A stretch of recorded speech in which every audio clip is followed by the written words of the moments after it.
Tegarama Pong to the Honogo, Gendo Digninia, Adea Homale Sulusi, Nayangaze, Sataka Nipatore Malashire, Mahatuta Tomasa, Surabu Hobo, Ujeno, Silentama, no? Maniroma,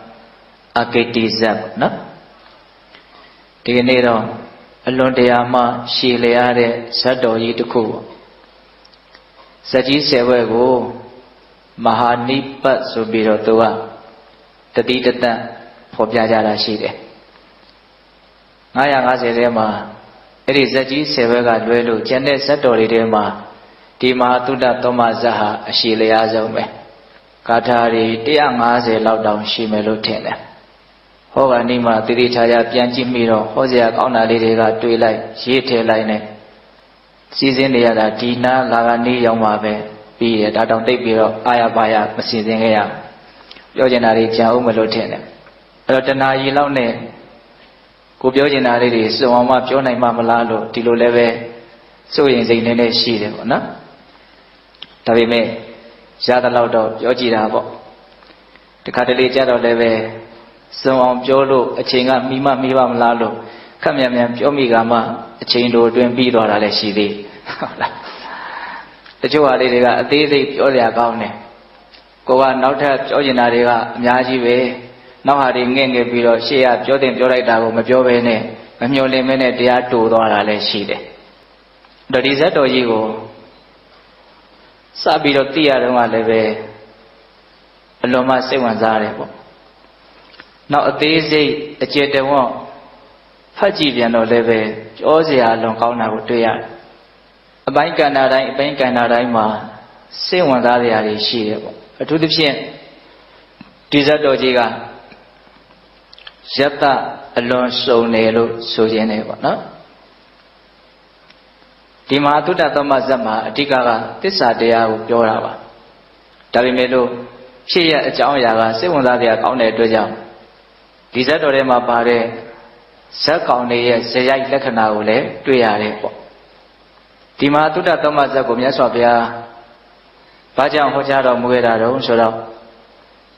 Enguli Malago, Yaswavia, Somaro Munaino Yasodo Yandiga, Yaswavia, Chimonia Tilo Gentane, Ogogo, Yaswavia, Metadea Shita Biro, Somaro Munaineta, Long Ozia County, Luchimonia. Arabomia Swavia Tiro Mulo. Kupian Shima, Inguli Malago, Soma Naina, Ozia, Moba Wood. The Inguli Malare, Sabomia Swa Gentane Body Tarago, Mafia Long, Chilson, Kakalaroma, Soma Nange Hure.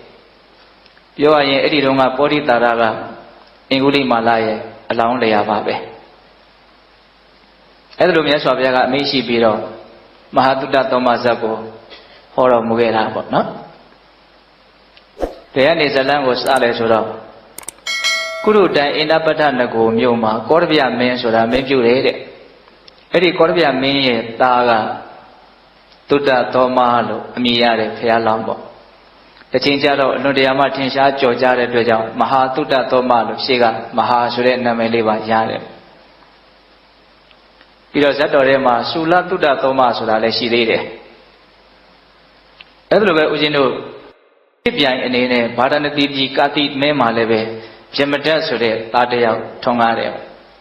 Edi Jemetaga, Poditara, Shilla made Lupo, no?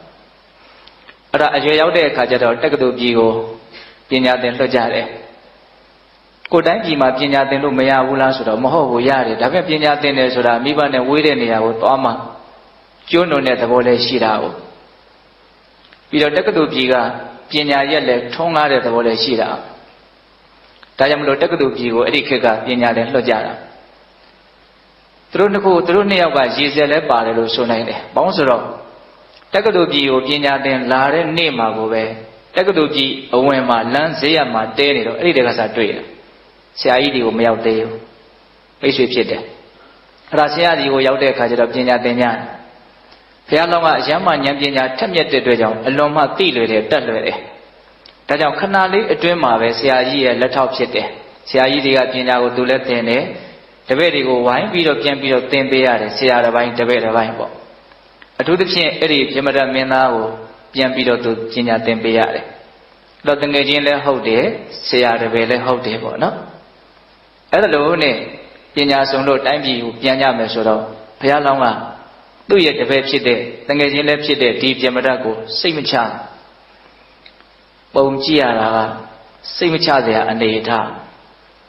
ဘာကြောင့်စိတ်မချတယ်လဲဆိုတာတော့စာထဲမှာရေးပြမထားဘူးစိတ်မချဘူးဒါကြောင့်တိတိကျကျမှားလိုက်တယ်တိုင်းပြည်မှာကောင်းကောင်းမွန်မွန်နေဖို့ဟုတ်လားအဲ့လိုနဲ့အတီးတီးကိုတိုင်းပြည်ပြန်ရောက်တဲ့အခါကျတော့ဖခင်မဲတော်တို့ရဲ့အရာဖြစ်တဲ့ထိနှံစည်းစိမ်ကိုလွယ်လွယ်ကူကူရကြတယ်ပေါ့ဒီလိုနဲ့ဦးဇင်းတို့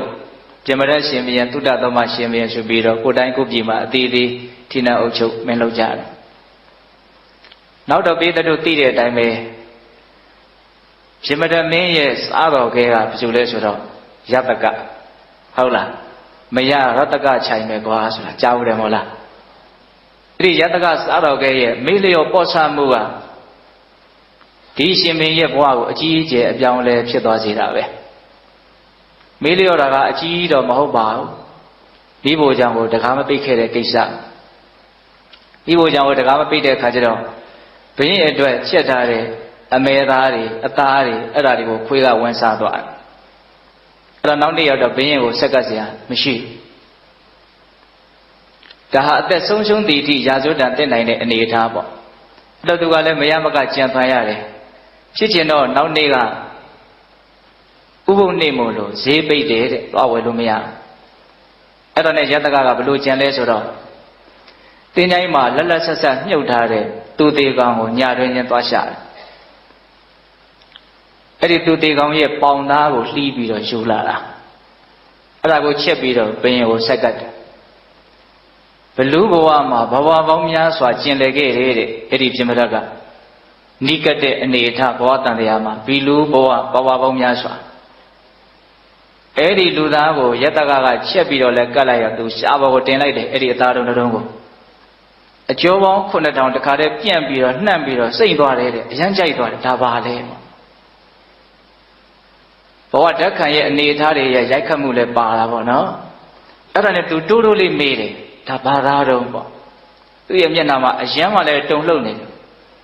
အဲ့တော့ယတကကလိန်တယ်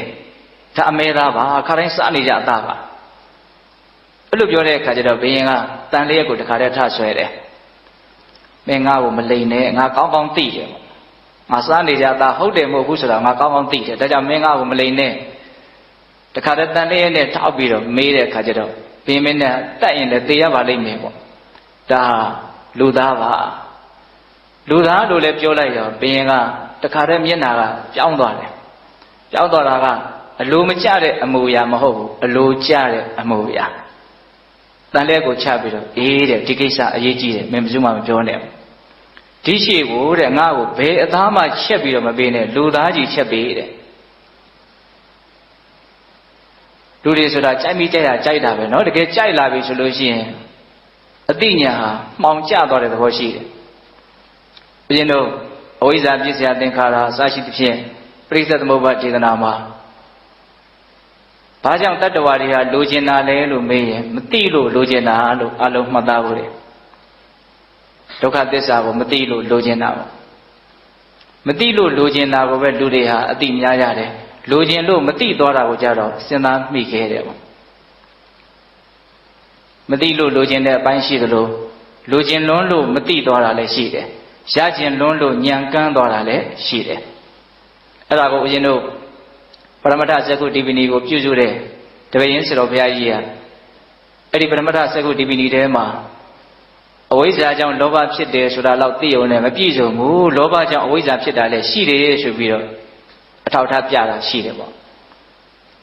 စမိတာတွေပြောနေရင်ဇတ်တော်ကရှိရတဲ့ထဲဆုံးအောင်မဟုတ်နော်ဟုတ်လား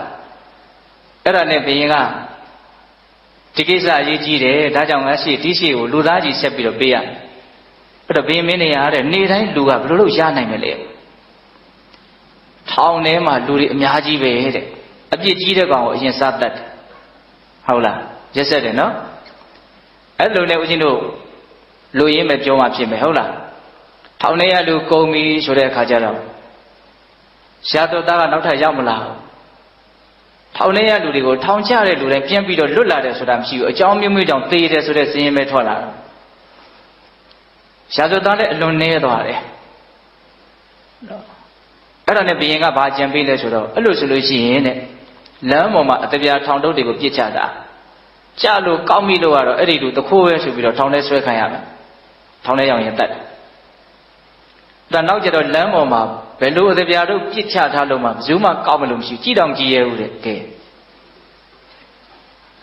လူတွေဥပဒေလိုက်နာတယ်ဆိုတာနော်ကြောက်လို့လိုက်နာတာနော်ဟုတ်တယ်မဟုတ်လားစဉ်းစားနော်အများကြီးတွေးကြရရှိတယ်ဟုတ်လားဘုရင်တို့ဗမာရာဇဝင်ထဲမှာလည်းပဲပညာကျမ်းတော်ဆိုတဲ့အမှတ်ကြီးရှိတယ်သူဥပဒေရေးရသူအကြီးကဲဖြစ်တဲ့ခါကျဘာလုပ်တုံးဆိုတော့ဩဇာကြီးခိုးလို့ဆိုလားမသိပါဘူးအမှုဖြစ်တယ်အဲ့ဒါတေတံပေးပြလိုက်တယ်ဘာဖြစ်လို့လဲဆိုတော့ဘာမဟုတ်တာတွေကိုထပ်ထပ်ပြီးတော့အလုပ်တွေရှုပ်လွန်းတော့ကြမ်းကြမ်းထန်ထန်နှိပ်ကွက်တာပေါ့နော်ထူးခြားတာကအဲ့ဒီအမတ်ကြီးလက်ထက်မှာရာဇဝတ်မှုကတော့အတော်နည်းတယ်လို့ဆိုတယ်ဟုတ်လားအခုလည်းပဲပါတော့လမ်းမှာကြာနေတာကိုဇိုးမှကြည်ရတဲ့လူတောင်မရှိဘူးတဲ့အဲ့ဒါနဲ့ဘယင်ကဘလို့ထက်ပြီးတော့အကြံပေးတော့လူရအောင်ဘလို့လုပ်ရလဲဆိုတော့ညမှာထွက်တဲ့လူတွေကိုတိတ်တိတ်ဆိတ်လိုက်ပြီးတော့တတ်တယ်ညထွက်တဲ့လူကိုတတ်တာနော်အဲ့ဒါလိုနဲ့နောက်ကျတော့ညလည်းဘယ်သူမှမထွက်ရဲဘူးခက်တာကလူသက်သွားပြီဆိုလို့ရှိရင်ဒီရှုဖြိုးတဲ့အသားတွေဟာအကုန်ပါသွားတယ်အဲ့ကြောင့်ဒီတိုင်းသူပြည်သားတွေကဒါဟာသေယုသားယုမဟုတ်ဘူးလူသားစားတဲ့လူရှိတယ်လူစားတဲ့ကမသိတယ်ပေါ့အဲ့တော့ねဝိုင်းပြီးတော့နန်းရင်ပြင်မှာអော်ကြတာတိုင်းပြည်မှာဘေးအန္တရာယ်တင့်နေပြီလူသားစားတဲ့လူကိုဘင်မင်းတွေကဖမ်းပေးပါလူသားစားတဲ့လူဖမ်းပေးရမယ်ဆိုတော့ဘယင်ကဘယ်သူသွားဖမ်းသူ့ကိုယ်သူလက်ထိတ်ခတ်ဖို့ပဲရှိတယ်ဟုတ်လား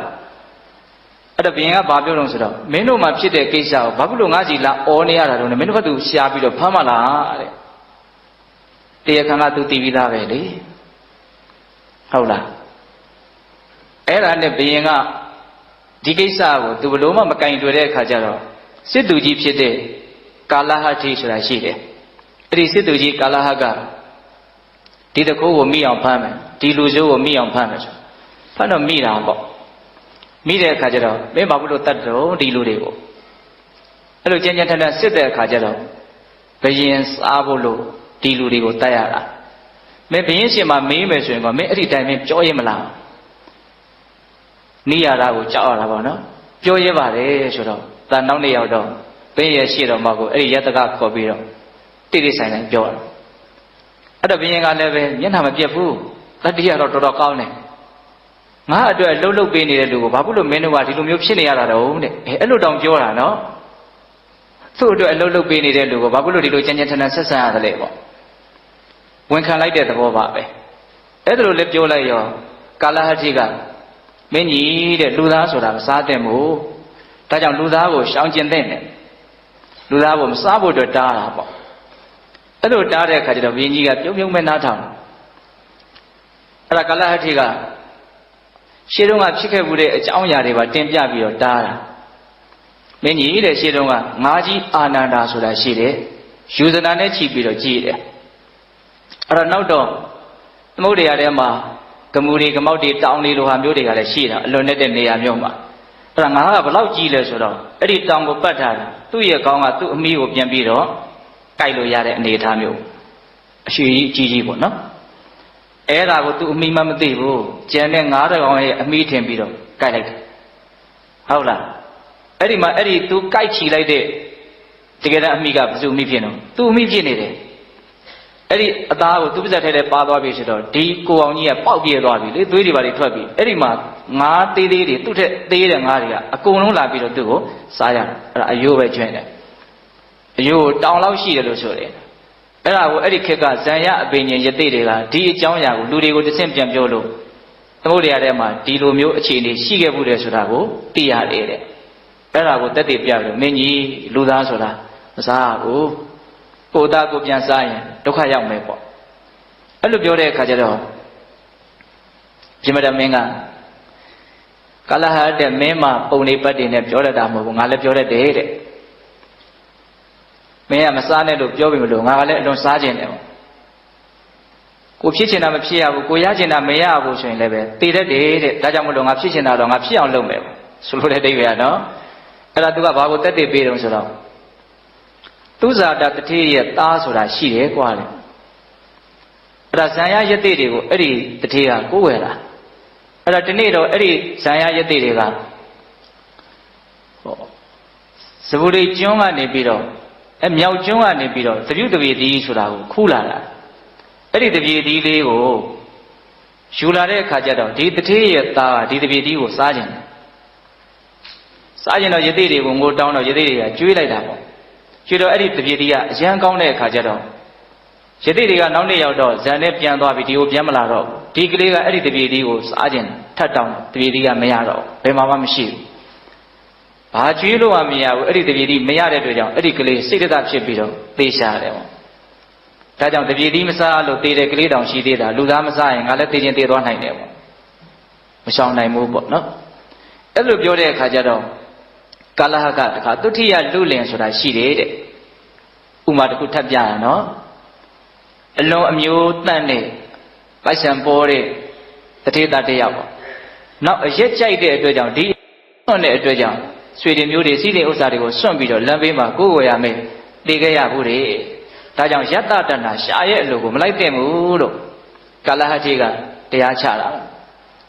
အဲ့လိုပြောတဲ့အခါကျတော့ပြမတတ်ကမင်းမအဲ့လိုပြောတတ်တာမဟုတ်ဘူးငါလည်းပြောတတ်တယ်ဆိုတဲ့သဘောမျိုးနဲ့နောက်ထပ်သူကလည်းပဲအဖြစ်ပြက်လေးတစ်ခုထပ်ပြောတယ်အဲ့ဒါကဘာလဲဆိုတော့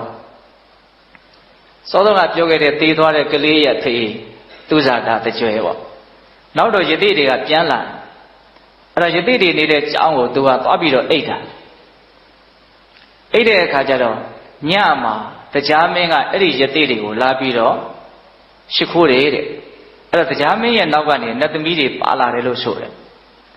အဲ့ဒါကိုကျောင်းရဲ့အတွင်းထဲကနေပြီးတော့ကပ်ပေါက်ကြားကနေအယောင်ထွက်နေတာကိုကျောင်းမှာလိုက်ပြီးတော့အိတ်တဲ့အဲ့ဒီတကြွယ်ကချောင်းပြီးတော့ကြည့်အနတ်သမီးတွေကိုလည်းမြင်ရောအဲ့ဒီနတ်သမီးတွေရဲ့ပုံမှာဆွဲလန်းတယ်အိမ်ထဲရောက်ပြီလဲဆိုရောနတ်သမီးပေးကြည့်ပြီးတောင်းနေတဲ့အိမ်မှာရှိတဲ့အမျိုးသမီးတွေကိုတစားဆင်းပြီးတော့ပြတယ်ဒါနတ်သမီးမဟုတ်ဘူးဒါဘလူးမတွေလို့ပြောတယ်တဲ့ဟောဒီလိုနဲ့လူရင်းလှည့်ရင်းနဲ့ပဲနတ်သမီးအာယုံကိုမြင်မိတဲ့အတွက်ကြောင့်မရလို့အဲ့ဒီသူဇာတတထေဟာအသက်ဆုံးရဘူးတဲ့ဒါကြောင့်ငါလည်းပဲလူသားမစားရင်သေခြင်းသေသွားနိုင်တယ်မရှောင်နိုင်ဘူးပေါ့အဲ့လိုပြောတဲ့အခါကျတော့ကာလဟတိကနောက်ထပ်ပုံတစ်ခုထုတ်ပြန်တယ်သူ့ရဲ့ရှင်မင်းကိုနှမျောလို့ပေါ့နော်ဟင်းသာကိုတောင်းဇတ်တူသားကိုစားလို့ပျက်စီးရတယ်ဆိုတဲ့ဇတ်တစ်ခုရှိတယ်အဲ့ဒါလည်းပေးသလိုကြားဦးမယ်ထင်ပါတယ်နော်ပင်ကိုကြီးကတလနေရင်ဒီကူပေါက်ကိုຫນွေချိုးလောက်ရှိတဲ့သူခန္ဓာကိုယ်ကထွက်တဲ့အမြင်နဲ့ရှစ်ပတ်ထားတာအောက်ကဟင်းသာတွေကမိုးလေးလားဒီထဲမှာတလေးစရဏံကိုချီးပြီးတော့နေကြတာအဲ့ဒီဟာကိုဖောက်ပြီးတော့ထွက်ရတာတစ်နှစ်မှာတော့မိုးက4လနဲ့မဟုတ်ဘဲနဲ့9လလောက်ရွာနေတဲ့ခါကျသူတို့မထွက်နိုင်အဲ့တော့ဒီဟင်းသားတွေကဘာလုပ်ကြတော့စားစရာမရှိတော့အချင်းချင်းစားကြတာအချင်းချင်းစားတဲ့ခါကျတော့ဒီຫນွေဒီပင့်ကူရဲ့အမြင်တွေကိုဖြတ်ပြီးတော့ဖောက်နိုင်တဲ့ဟင်းသားကအားမရှိတော့သူမဖောက်နိုင်ဒါကြောင့်လို့ပင့်ကူကအဲ့ဒီဟင်းသားတွေအကုန်လုံးကိုဂူထဲမှာတကောင်ပြီးတကောင်စားတာဇတ်တူသားကိုစားတဲ့အတွက်ကြောင့်အားပြက်ပြီးတော့ဟင်းသားကိုယ်တော်ပျက်စီးခဲ့ရဖို့တဲ့ဒါကာလဟတိကလူသားကိုမစားဖို့တရားချတာပေါ့နော်အဲ့လိုပြောတဲ့အခါကျတော့ပြမတတ်ကထပ်ပြီးတော့ပုံတစ်ခုပြောမယ်လို့သူကလည်းစဉ်းစားတာအဲ့ဒီမှာတိမခံနိုင်တဲ့လူကဘယ်သူလဲဆိုတော့ဝိုင်းဝန်းကြည့်နေကြတဲ့ပြည်သူလူထုတိုင်းသူပြည်သားကတိမခံနိုင်တော့ဒီလောက်ဆိုးတဲ့ရှင်မင်းတိုင်းပြည်နဲ့မတန်ဘူးနှင်းထုတ်ရမယ်ဆိုပြီးတော့အကြမ်းဖက်ကြတာပေါ့နော်အဲ့ဒီကြတော့သူကလည်းပဲကြောက်သလားဆိုတော့မကြောက်ဘူးနော်ဂိုင်းနဲ့မင်းတို့တိုင်းပြည်ကိုမနေရဘူးဆိုရင်လည်းငါထွက်ပါမယ်ဒါပေမဲ့ငါ့ကိုတန်လျက်တစ်ချောင်းရဲ့အိုးတစ်လုံးရဲ့ငါရဲ့စားတော်ကဖြစ်တဲ့ယတကရဲ့တော့ပေးလိုက်ညာများမတောင်းဘူးနော်တန်လျက်ရဲ့အိုးရဲ့စားတော်ကယတကရဲ့အဲ့ဒီသုံးခုယူပြီးတော့ထွက်သွားတာအဲ့ဒါယတကကလူကိုရှားရတယ်တောထဲမှာနေတာသူ့အချိန်လေးကခက်ဆန်းဆန်းပဲဟုတ်လားနောက်တော့ဒီနေ့တော့ယတကကအစာရှာမရခဲ့ဘူးလူရှာမရခဲ့ဘူးဆိုတော့ပင်မင်းမြတ်ဒီနေ့တော့တယောက်မှမရခဲ့ဘူးမရလည်းကိစ္စမရှိပါဘူးကွာအိုးသာတဲပါလို့ပြောတဲ့အဲ့ဒီယတကကိုပဲတတ်မှာနော် ယတကဟာသူ့ကိုချက်ပြုတ်မဲ့အိုးကိုသူကိုယ်တိုင်တည်ခဲ့ရတယ်အဲ့ဒါအိုးလဲတည်ပြီးပြီဆိုအဲ့ဒီယတကကိုတတ်ပြီးတော့စားအဲ့ဒီအချိန်ကစပြီးတော့သူစားဖို့တာဖို့သူကိုယ်တိုင်ရှားရတယ်ဒီလိုနဲ့အချိန်ကာလကြာလာတဲ့အခါကျတော့ဘာဖြစ်လာလဲဆိုတော့နော်ပုံနာတယောက်ကိုသူလိုက်ပြီးတော့ဖမ်းတာသူရဲ့တော်တွေကဖြတ်တဲ့ပုံနာတယောက်ကိုလိုက်ဖမ်းတာအဲ့ဒီပုံနာကဒီတော်ထဲမှာဒီဘောဓိတာရတောင်းကျမ်းတယ်ဆိုတာကိုသိလို့လူများကြီးကိုပတ်စံပေးပြီးတော့ငှားလာတာအဆောင်ရှောက်လုပ်ဖို့ပေါ့ဒါပေမဲ့ तू ကမကြောက်ဘူးငါဟဲ့ဘောဓိတာရဆိုပြီးတော့ဖမ်းတာအဲ့ဒါလူတွေကအကုန်လုံးပြပြဝဲရတယ်သူ့ရဲ့အရှင်ကလည်းရှိတယ်ဒါပေမဲ့လူတွေကဒီပုံနာကိုဖမ်းသွားပြီလဲဆိုရောသူ့ဒီရပတ်စံယူထားတာတို့ဒီတိုင်းလက်လွတ်လိုက်တော့အဆင်မပြေသေးဘူးဆိုတော့ဝိုင်းပြီးတော့ညာသာပြီးပြီးတော့လူအားနဲ့သူ့ကိုလိုက်ကြတာအဲ့ဒီတော့လည်း तू နည်းနည်းတော့ထိတ်လန့်မှုရှိတယ်ပေါ့အဲ့ဒါနဲ့ပုံနာကိုထမ်းပြီးတော့ तू ပြေးတာပြေးနေဦးဇင်းတို့ဒီခြုံဘုတ်တစ်ခုကိုကြော်လိုက်တဲ့အခါမှာဟိုဘက်ကရှားငုတ်တို့ကို तू ခြေအောင်နဲ့တက်ပြီးတော့နင်းမိတယ်အဲ့ဒီမှာ तू တန်ရာရတယ်ရတဲ့ခါကျတော့ဒီတိုင်းပြေးလို့တော့မလွတ်ဘူးဆိုပြီးတော့အဲ့ဒီပုံနာကိုချထားခဲ့တယ်နောက်ကလူတွေကလည်းပဲပုံနာရပြီကို့အရှင်သခင်ရပြီဆိုတော့ဆက်မလိုက်တော့ဘူးပေါ့အဲ့ဒီမှာဖြစ်လာတဲ့အနေအထားကဘာလဲဆိုတော့ဒီခြေထောက်ကိုစူးမိတဲ့ရှားငုတ်တန်ရာကမပြောက်ဘူးအဲ့တော့ဘာလုပ်လဲဆိုတော့အဲ့ဒီနားမှာအလွန်ကြီးတဲ့ညောင်မကြီးတစ်ပင်ရှိတယ်သူနေတဲ့နေရာပေါ့တစ်ပင်ကြီးအရန်ကြီးပြီဆိုရင်ဒီပင်မှာတစ်ပင်ဆောင်တက်ရှိလိမ့်မယ်လို့တော့ထင်ကြတာပေါ့နော်တကယ်လေအဲ့ဒီပင်ကြီးကညောင်မဆောင်တက်ကရှိနေတယ်အဲ့တော့ဘောဓိတာရကဘာလုပ်လဲဆိုတော့ညောင်မဆောင်တက်မင်းကိုတိုင်တယ်တဲ့ဒီအနာကို9ရက်အတွင်းသာပျောက်အောင်လုပ်ပေးနိုင်မယ်ဆိုလို့ရှိရင်တရားတစ်ပါးသောမင်းတို့ရဲ့သွေးနဲ့ပူဇော်ပါမယ်ကမလို့သူ့ရဲ့အနာကပြောင်းလဲသွားတာတော့မဟုတ်ဘူးဘာမှမစားရမတော့ရလို့ဒီတိုင်းကြီးနေတဲ့အခါကျတော့အနာကမန်းတိတ်ပြီးတော့ခြောက်ပြီးတော့ပျောက်သွားတယ်အဲ့ဒီအနာပျောက်သွားတာကံဆိုးတာပဲနော်အနာပျောက်သွားပြီဆိုတော့ဘသူရဲ့တကိုးကြောင့်ပျောက်တယ်လို့သူထင်တော့နတ်ရဲ့တကိုးကြောင့်ပျောက်တယ်လို့ထင်တာနော်ဒါကြောင့်နတ်ဟာသူ့ကျေးဇူးရှင်ဖြစ်သွားတယ်အဲ့ဒါနဲ့ငါဂရိတီရမယ်ဆိုပြီးတော့တရားတစ်ပါးသောမင်းတွေကိုဖမ်းဖို့သူကြိုးစားနေတယ်ဖြစ်ချင်တော့ဗာလဲဆိုတော့လွန်ခဲ့တဲ့ဘဝကသူနဲ့တငယ်ချင်းတော်ခဲ့တဲ့ဘလူးကမသေးဘူးရှိတယ်အဲ့ဒီဘလူးကသူ့ကိုဗဒလက္ခဏမန္တန်ဆိုတာပေးတယ်တဲ့အကြာအတောင်မှန်တက်ပေးလိုက်တယ်လို့မျိုးပေါ့ဟုတ်လားသူပို့ပြီးတော့စွန့်သွားတယ်အဲ့ဒါနဲ့မင်းတွေကိုအများကြီးလိုက်ဖမ်းတယ်ဖမ်းရတိုင်းတော့မင်းတွေကိုသူကလက်ပွားကိုဖောက်ပြီးတော့အဲ့ဒီညောင်မဲမှာခြေထောက်နဲ့မြေကြီးနဲ့မထိတတိအနေထားမျိုးနဲ့တွဲလောင်ဆွဲတာရလဲရက်ဆက်တယ်ပေါ့နော်အဲ့လိုမင်းတွေတော်တော်များများဖမ်းပြီးပြီဆိုတော့ညောင်မင်းဆောင်တက်ကစိတ်ပြက်တယ်ပေါ့နော်သူ့ညောင်မင်းအောက်မှာတကယ်ကိုသေးတန်ရဲရဲနဲ့ကြက်တွေမရှိမင်္ဂလာမရှိသူလည်းဘာမှလုပ်ပေးရတာမဟုတ်ဘဲနဲ့သူ့ရဲ့ကျေးဇူးဆက်ပုံကြီးကစိတ်ပြက်စရာကြီးပေါ့နော်အဲ့ဒါနဲ့ဒါကိုဘယ်လိုလုပ်ရမလဲဆိုတော့ तू မတားတတ်ဘူးအဲ့ဒါနဲ့စတုမာတဲ့နမကြီး၄ပါးဒီကိုသွားပြီးတော့အကြောင်းကျိုးသွားပြောတယ်တဲ့ဒီကိစ္စဘယ်လိုကင်တွယ်ရမလဲပေါ့မတို့စီကိုလာပြီးတော့အချမ်းချမ်းမတောင်းနေတဲ့ပြဿနာပေါင်းများစွာကိုတပြိုင်တည်းဖြေရှင်းနေတယ်တရားမင်းဒီကိုသွားပြီးတော့အကူကြီးတောင်းကြီးအဲ့ဒါညောင်မင်းဆောင်တက်ကတရားမင်းဒီရောက်သွားတယ်တရားမင်းဆိုတာကတကယ်လဲညံကောင်းတယ်ပေါ့နော်မြင်တယ်ဘာမြင်လဲဆိုတော့ပညာရှိတဲ့ပုဂ္ဂိုလ်တယောက်နဲ့တွေ့မှသာလေဒီပြဿနာအခက်အခဲဟာပြေလည်နိုင်လိမ့်မယ်ပေါ့အဲ့ပညာကဘယ်သူရှိလဲလို့ကြည့်လိုက်တော့ဇူရိကျွန်းမှာ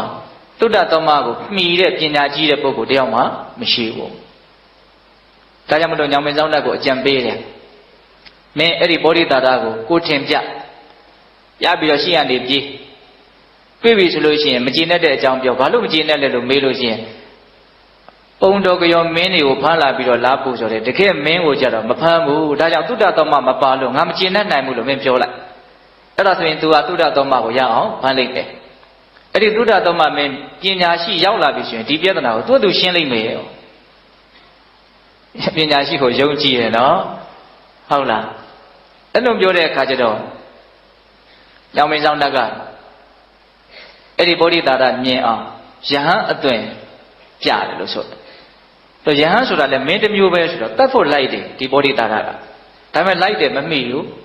မမိတဲ့အခါကျတော့ရပ်ပါလို့ပြောတဲ့အခါကျတော့သင်မရှူတုံးလို့မေးတော့ညောင်မင်းဆောင်တက်ဖြစ်တယ်ပေါ့ဟာညောင်မင်းဆောင်တက်ဆိုရင်သူ့ကြည်သူရှင်ကြီးပဲပေါ့အေးတဲ့ဒါပေမဲ့ငါမချင်တတ်ဘူးဘာဖြစ်လို့လဲဆိုတော့သုဒ္ဓသောမမင်းမပါလို့အဲ့ဒါလိုလဲပြောလိုက်ရောသုဒ္ဓသောမမင်းကို तू ဘာလုပ်မလို့ဖမ်းမယ်လို့အဲ့ဒီမှာ तू စဉ်းစားအဲ့ဒါနဲ့သုဒ္ဓသောမမင်းကိုဖမ်းဖို့ तू အများကြီးကြိုတင်ပြင်ဆင်ရတယ်အဆောင်အကျက်လည်းများလို့ပေါ့ ဒါဘယ်လိုဖမ်းမလဲဆိုတော့ဘယ်နေ့ဘယ်အချိန်မှာသုဒ္ဓသောမမင်းဟာခေါင်းစည်းမင်္ဂလာပြုလိမ့်မယ်မင်္ဂလာကံတော်မှာအဲ့လိုဆိုရင်အဲ့ဒီမင်္ဂလာကံတော်တွေကိုငါအရင်ဆင်းထားပြီးတော့ကြာရွက်ကိုခေါင်းဆောင်းပြီးတော့သာလေးအဲ့ဒီထဲမှာပုံနေမယ်အဲ့ဒီထဲနဲ့သူသွားဆောက်ဟုတ်တယ်အဲ့ဒီနေ့မှာသုဒ္ဓသောမမင်းဟာဆင်းစည်းပြီးတော့မင်္ဂလာကံတော်ကိုခေါင်းစည်းမင်္ဂလာပြုဖို့ထွက်လာတာအဲ့ဒါလမ်းမှာဘာနဲ့တွေ့လဲဆိုတော့နန္ဒပုံနာဆိုတာနဲ့တွေ့တယ်တဲ့အဲ့ဒီနန္ဒပုံနာကရက်ပြီးတော့ဘင်းမင်းနေရတကားထားလို့တကားထားလျင်တရားတန်တဲ့နော်တတရဟဂါထာတွေကိုဘင်းမင်းမြတ်ကိုနော်ဆက်တတရားရှိပါတယ်ပေါ့ဒါဟာကတ္တပမြတ်စွာဘုရားရှင်ကိုရမေကြီးဟောခဲ့တဲ့ဂါထာတွေလို့နာမည်ကြီးတယ်ပေါ့ဟုတ်တယ်အဲ့ဒါအမှန်လည်းပဲကတ္တပမြတ်စွာဘုရားဟောခဲ့တဲ့ဂါထာ၄ပုဒ်ဒီဂါထာတွေကိုဟောလို့ရှိရင်များသောဖြင့်တကားထားလျင်နော်တရားပူဇော်ကြလို့တရားတန်ဂါထာလို့ဒီလိုမျိုးနာမည်ရှိတယ်တဲ့အဲ့လိုမျိုးနန္ဒပုံနာကနော်လမ်းပေါ်ကနေပြီးတော့ရှောက်တဲ့အခါကျတော့သုဒ္ဓသောမမင်းကအေးတဲ့အဲ့လိုဆိုရင်အခုငါခေါင်းစည်းမင်္ဂလာသွားပြုမှာမို့လို့ခေါင်းစည်းမင်္ဂလာပြုပြီးပြီတန်တန်ရှင်းရှင်းဖြစ်ပြီဆိုတော့မှနန်းတော်မှာငါအဲ့ဒီဂါထာ၄ပုဒ်ကိုနာပါမယ်အခုတော့ငါခေါင်းစည်းမင်္ဂလာသွားပြုလိုက်ဦးမယ်ဒါကြောင့်နန်းတော်ကစောင့်ပါလို့ချိန်ထားခဲ့တယ်အဲ့ဒါနဲ့ခေါင်းစည်းမင်္ဂလာပြုဖို့မင်္ဂလာကံတော်ကိုသွားတော့ပောရိတာရကစဉ်းစားတယ်ဘယ်အချိန်မှဒီမင်းကိုဖမ်းရမလဲဒီအချိန်မှာဖမ်းမယ်ဆိုလို့ရှိရင်တော့သူ့မှာဝတ်စားထားတဲ့အဝတ်စားတွေကအလေးကြီးငါအလကားလေးနေလိမ့်မယ်ပေါ့ဟုတ်လားအဲ့ဒီလက်ဝတ်စားတွေအစင်တရားတွေအကုန်လုံးဖြုတ်ထားပြီးခေါင်းစည်းမင်္ဂလာပြုတ်အံ့စေအချိန်ကလေးမှာငါဖမ်းမယ်လို့သူကသိချာကြည့်နေနော်အကုန်လုံးအဝတ်စားအစင်တရားတွေဖြုတ်ပြီးတော့ခေါင်းစည်းမင်္ဂလာပြုတ်ပြီဆိုတဲ့အချိန်မှာအဲ့ဒီကံလေးကနေခုံထွက်တယ်ဘလူပေးထားတဲ့မန္တရဲ့အစွမ်းလဲပါမယ်ပေါ့နော်ဩရိတာရလို့သူကျင်းဝါလိုက်တာနဲ့စောင့်နေတဲ့အဆောင်ချက်တွေကအကုန်လုံးကကြောက်လန့်ပြီးတော့ပြားဝတ်တယ်လို့ဆိုတယ်ဒါလည်းသူ့ရဲ့အစွမ်းပေါ့နော်အဲ့ဒီအချိန်မှာပဲသုဒ္ဓသောမမင်းကိုပခုံးနဲ့ထမ်းပြီးတော့သူပြေးတာဒီပြင်မင်းတွေကိုဖမ်းပြီဆိုရင်တော့ခြေတော်နဲ့ချောင်းကနေဆွဲတယ်တဲ့နောက်ပြန်ဆွဲသွားတာအဲ့ဒါသူ့ရဲ့ဖနှောင်းနဲ့အဲ့ဒီဘင်းရဲ့ခေါင်းနဲ့ကိုရိုက်ပြီးတော့သူကပြေးတာဒါပေမဲ့ဒီသုဒ္ဓသောမမင်းကတော့သူ့ရဲ့ဆရာလည်းတော်ခဲ့ဘူးတဲ့သူကိုယ်၌ကလည်းလေးစားမှုကြည်ညိုမှုရှိပြီးသားညောင်မင်းဆောင်နဲ့မင်းကြီးကျင်းတဲ့အောင်လို့သာသူကလှုပ်ရတာဖြစ်တဲ့အတွက်ကြောင့်ဘလို့လှုပ်တော့ဆိုရိုးရိုးသေးသေးပဲပကုံးပေါ်ကနေထမ်းသွားတာအဲ့လိုထမ်းသွားတဲ့အခါကျတော့ဟိုကခေါင်းစည်းမင်္ဂလာပြုရဲ့တန်လန်းကြီးကနေထမ်းခံရတာဆိုတော့ခေါင်းကဆပင်ကကြီးကတစက်သူ့ဘောကိုကြားတယ်ပေါ့အဲ့တော့သူကဘလို့ထင်လို့ဆိုတော့ဩငါရဲ့ဆရာပညာရှိလာပါတယ်ဆိုတဲ့မဟာသုဒ္ဓသောမမင်းကြီးလည်းပဲသေရမှာတော့ကြောက်ရှာသားပဲမျက်ရည်ကျတယ်လို့ထင်တယ်ဟုတ်လားသေရမှာကြောက်သလားဘာလို့မျက်ရည်တွေကျနေတာတော့ဆိုသေရမှာမကြောက်ပါဘူးတဲ့ငါမျက်ရည်ကျတာလည်းမဟုတ်ဒါပေမဲ့ငါစိတ်မကောင်းတာတခုတော့ရှိတယ်မင်းငါကိုအောက်ခဏချပါဦးပြေလို့တဲ့နေရာရောက်သွားပြီဆိုတော့ပြောရတာပေါ့နော်အဲ့ဒါနဲ့အောက်ကိုခဏချတဲ့အခါကျတော့မင်းငါကိုလှုပ်ပါငါတေချာပေါက်ပြန်လာခဲ့ပဲဘာဖြစ်လို့ငါပြန်ကျင်တာလဲဆိုတော့နန္ဒပုံနာကငါ့ကိုဟောပြမယ်ကတ္တပမြတ်စွာဘုရားရှင်ရဲ့ဂါထာ၄ပုဒ်ဆိုတာကိုငါနာဖို့အရန်စိတ်အားထက်သန်နေတယ်ပေါ့အဲ့ဒါကိုငါနာဖို့နန်းတော်မှာလည်းတိတိကျကျချိန်ထားခဲ့တယ်ဒါကြောင့်မင်းငါ့ကိုလှုပ်ပါငါတေချာပေါက်ပြန်လာခဲ့ပါမယ်ဆိုပောရိတာကပြုံးတယ်ပေါ့နော်ကိုယ့်ကိုတတ်မဲ့နေရာကိုတေချာပေါက်ပြန်လာခဲ့မယ်ဆိုတာအဲ့ဒါဖြစ်နိုင်မှာမလားမယုံဘူးပေါ့နော်မင်းမြဲတဲ့ဒါဟာမဖြစ်နိုင်တဲ့ကိစ္စပဲကိုယ့်ကိုတတ်မယ်ဆိုတာကိုသိတဲ့နေရာမှာပြန်လာမယ်ဆိုတာဘယ်လိုလုပ်ပြီးတော့ဖြစ်နိုင်မှာမလို့မယုံဘူးဆိုတော့ပောရိတာတဲ့တီလာရှိတဲ့ပုဂ္ဂိုလ်ဆိုတာဘယ်တော့မှလိန်ညာတယ်လို့မရှိဘူးလိန်ရတာတဲ့တေရတာကကောင်းသေးတယ်တဲ့တီလာရှိတဲ့လူတယောက်အတွက်အဲ့ဒီမှာဘုရားလောင်းကရဲရဲဝံ့သူ့ရဲ့နော်သစ္စာမှာတည်တဲ့သဘောကိုပြောပြတာပေါ့။ဘာပြောလို့ဆိုတော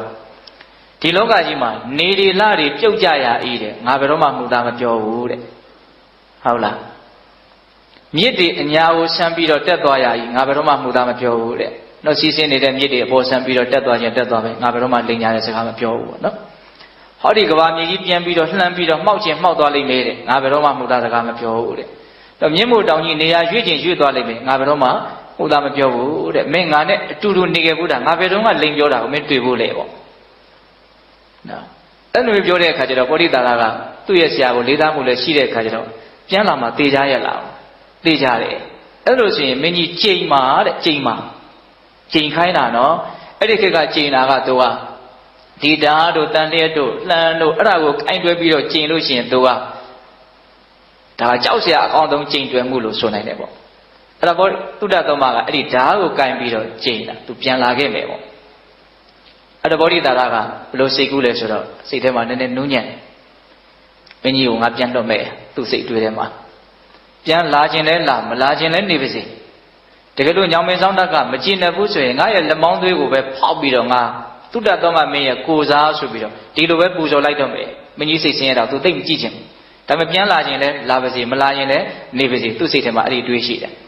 အဲ့ဒါနဲ့မင်းကြီးကိုပြန်လွတ်လိုက်တဲ့အခါကျတော့မင်းကြီးကနတ်တော်ကိုပြန်သွားတာပြန်တော့အပြင်ဘက်ကစစ်တပ်ကစောင့်နေတာရှိတယ်သူ့လူတွေစောင့်နေတာရှိတယ်နော်အဲ့ဒါမင်းကြီးကအဲ့ဒီအစောင့်နေနဲ့တိုင်းပြည်ပြန်ဝင်ပြီးတော့ပါလုပ်လဲဆိုတော့နန္ဒပုံနာဟောတဲ့ဂါထာ၄ပုဒ်ကိုအဲ့ဒီမှာနာတာအဲ့ဒီဂါထာ၄ပုဒ်ကဟိုတုန်းကဦးဇင်းတို့လောက်နန်းသာသနာပြုဆရာတော်ဘုရားကြီးဥဒ္ဓမသာရနော်အမြဲတမ်းရွှေဖတ်တာရှိတယ်နော်1000တန်ဂါထာများ3သိန်းတန်ဂါထာများနာမည်အမျိုးမျိုးတော့သူကတော့ရတာပေါ့လေအဲ့ဒီဂါထာ၄ပုဒ်ကကောင်းတာတော့လည်းပဲအမှန်ပဲမကောင်းမင်းနေမလားလေဘုရားဟောထားတဲ့ဒေသနာတွေပဲဟုတ်လားအဲ့ဒီဂါထာ၄ပုဒ်ကိုနည်းနည်းလေးမှတ်ကြည့်မယ်နော်တကိဉ္ဒေဝမဟာရာဇတပ္ပိဟောတိတမဂမောသာနံသင်္ကတိပါဠိတိနာတပ္ပိဘဟုသင်္ကမောတဲ့ပထမဂါထာလေးကလေးဘက်ကဘာပြောတော့မဟာရာဇမင်းမြတ်တပ္ပိသူတော်ကောင်းတို့နဲ့တကိဉ္ဒေဝတစ်ကြိမ်သာလျင်ယောတမဂမောအကျင့်ပေါင်းဖော်ခြင်းသည်အဋ္ဌိရှိ၏သာသင်္ကတိထိုသို့ပေါင်းဖော်ခြင်းသည်နံထိုသို့ကိုပါဠိတိစောင့်ရှောက်၏အတ္တပိသူတော်မဟုတ်သူယုံမာတို့နဲ့ဘဟုကျိန်ဖန်များစွာယောသင်္ကမောအကျင့်ပေါင်းဖော်ခြင်းသည်နံထိုသို့ကိုနပါဠိတိမစောင့်ရှောက်တဲ့ဒီဘက်ကဘာပြောတာတော့နောက်သူတော်ကောင်းအနေနဲ့တစ်ချိန်လောက်ပေါင်းလိုက်ရခြင်းဟာအဲ့ဒီတစ်ချိန်လောက်ပေါင်းလိုက်ရတာကိုအကြောင်းပြုပြီးတော့အဲ့ဒီသူတော်ကောင်းတွေရဲ့စောင့်ရှောက်မှုအကျိုးကျေးဇူးပြုမှုဆိုတာကိုရတယ်သူယုံမာတို့နဲ့ကြတော့အချိန်ပေါင်းရာချီပြီးတော့ပေါင်းရတင်ရတော့လည်းပဲအဲ့ဒီသူယုံမာကြောင့်ကောင်းကျိုးချမ်းသာရတယ်စောင့်ရှောက်တယ်ဆိုတာမရှိဘူးတဲ့သူတော်ကောင်းနဲ့သူယုံမာရဲ့တန်ဖိုးကိုပြောတာနော်ဒါပထမဂါထာနည်းနည်းပဲဦးဇင်းတို့ရှင်းပြနိုင်မယ်ဟုတ်လားနောက်ထပ်ပြောစရာတွေအများကြီးရှိတယ်နော်နောက်ဒုတိယဂါထာကဘာပြောတော့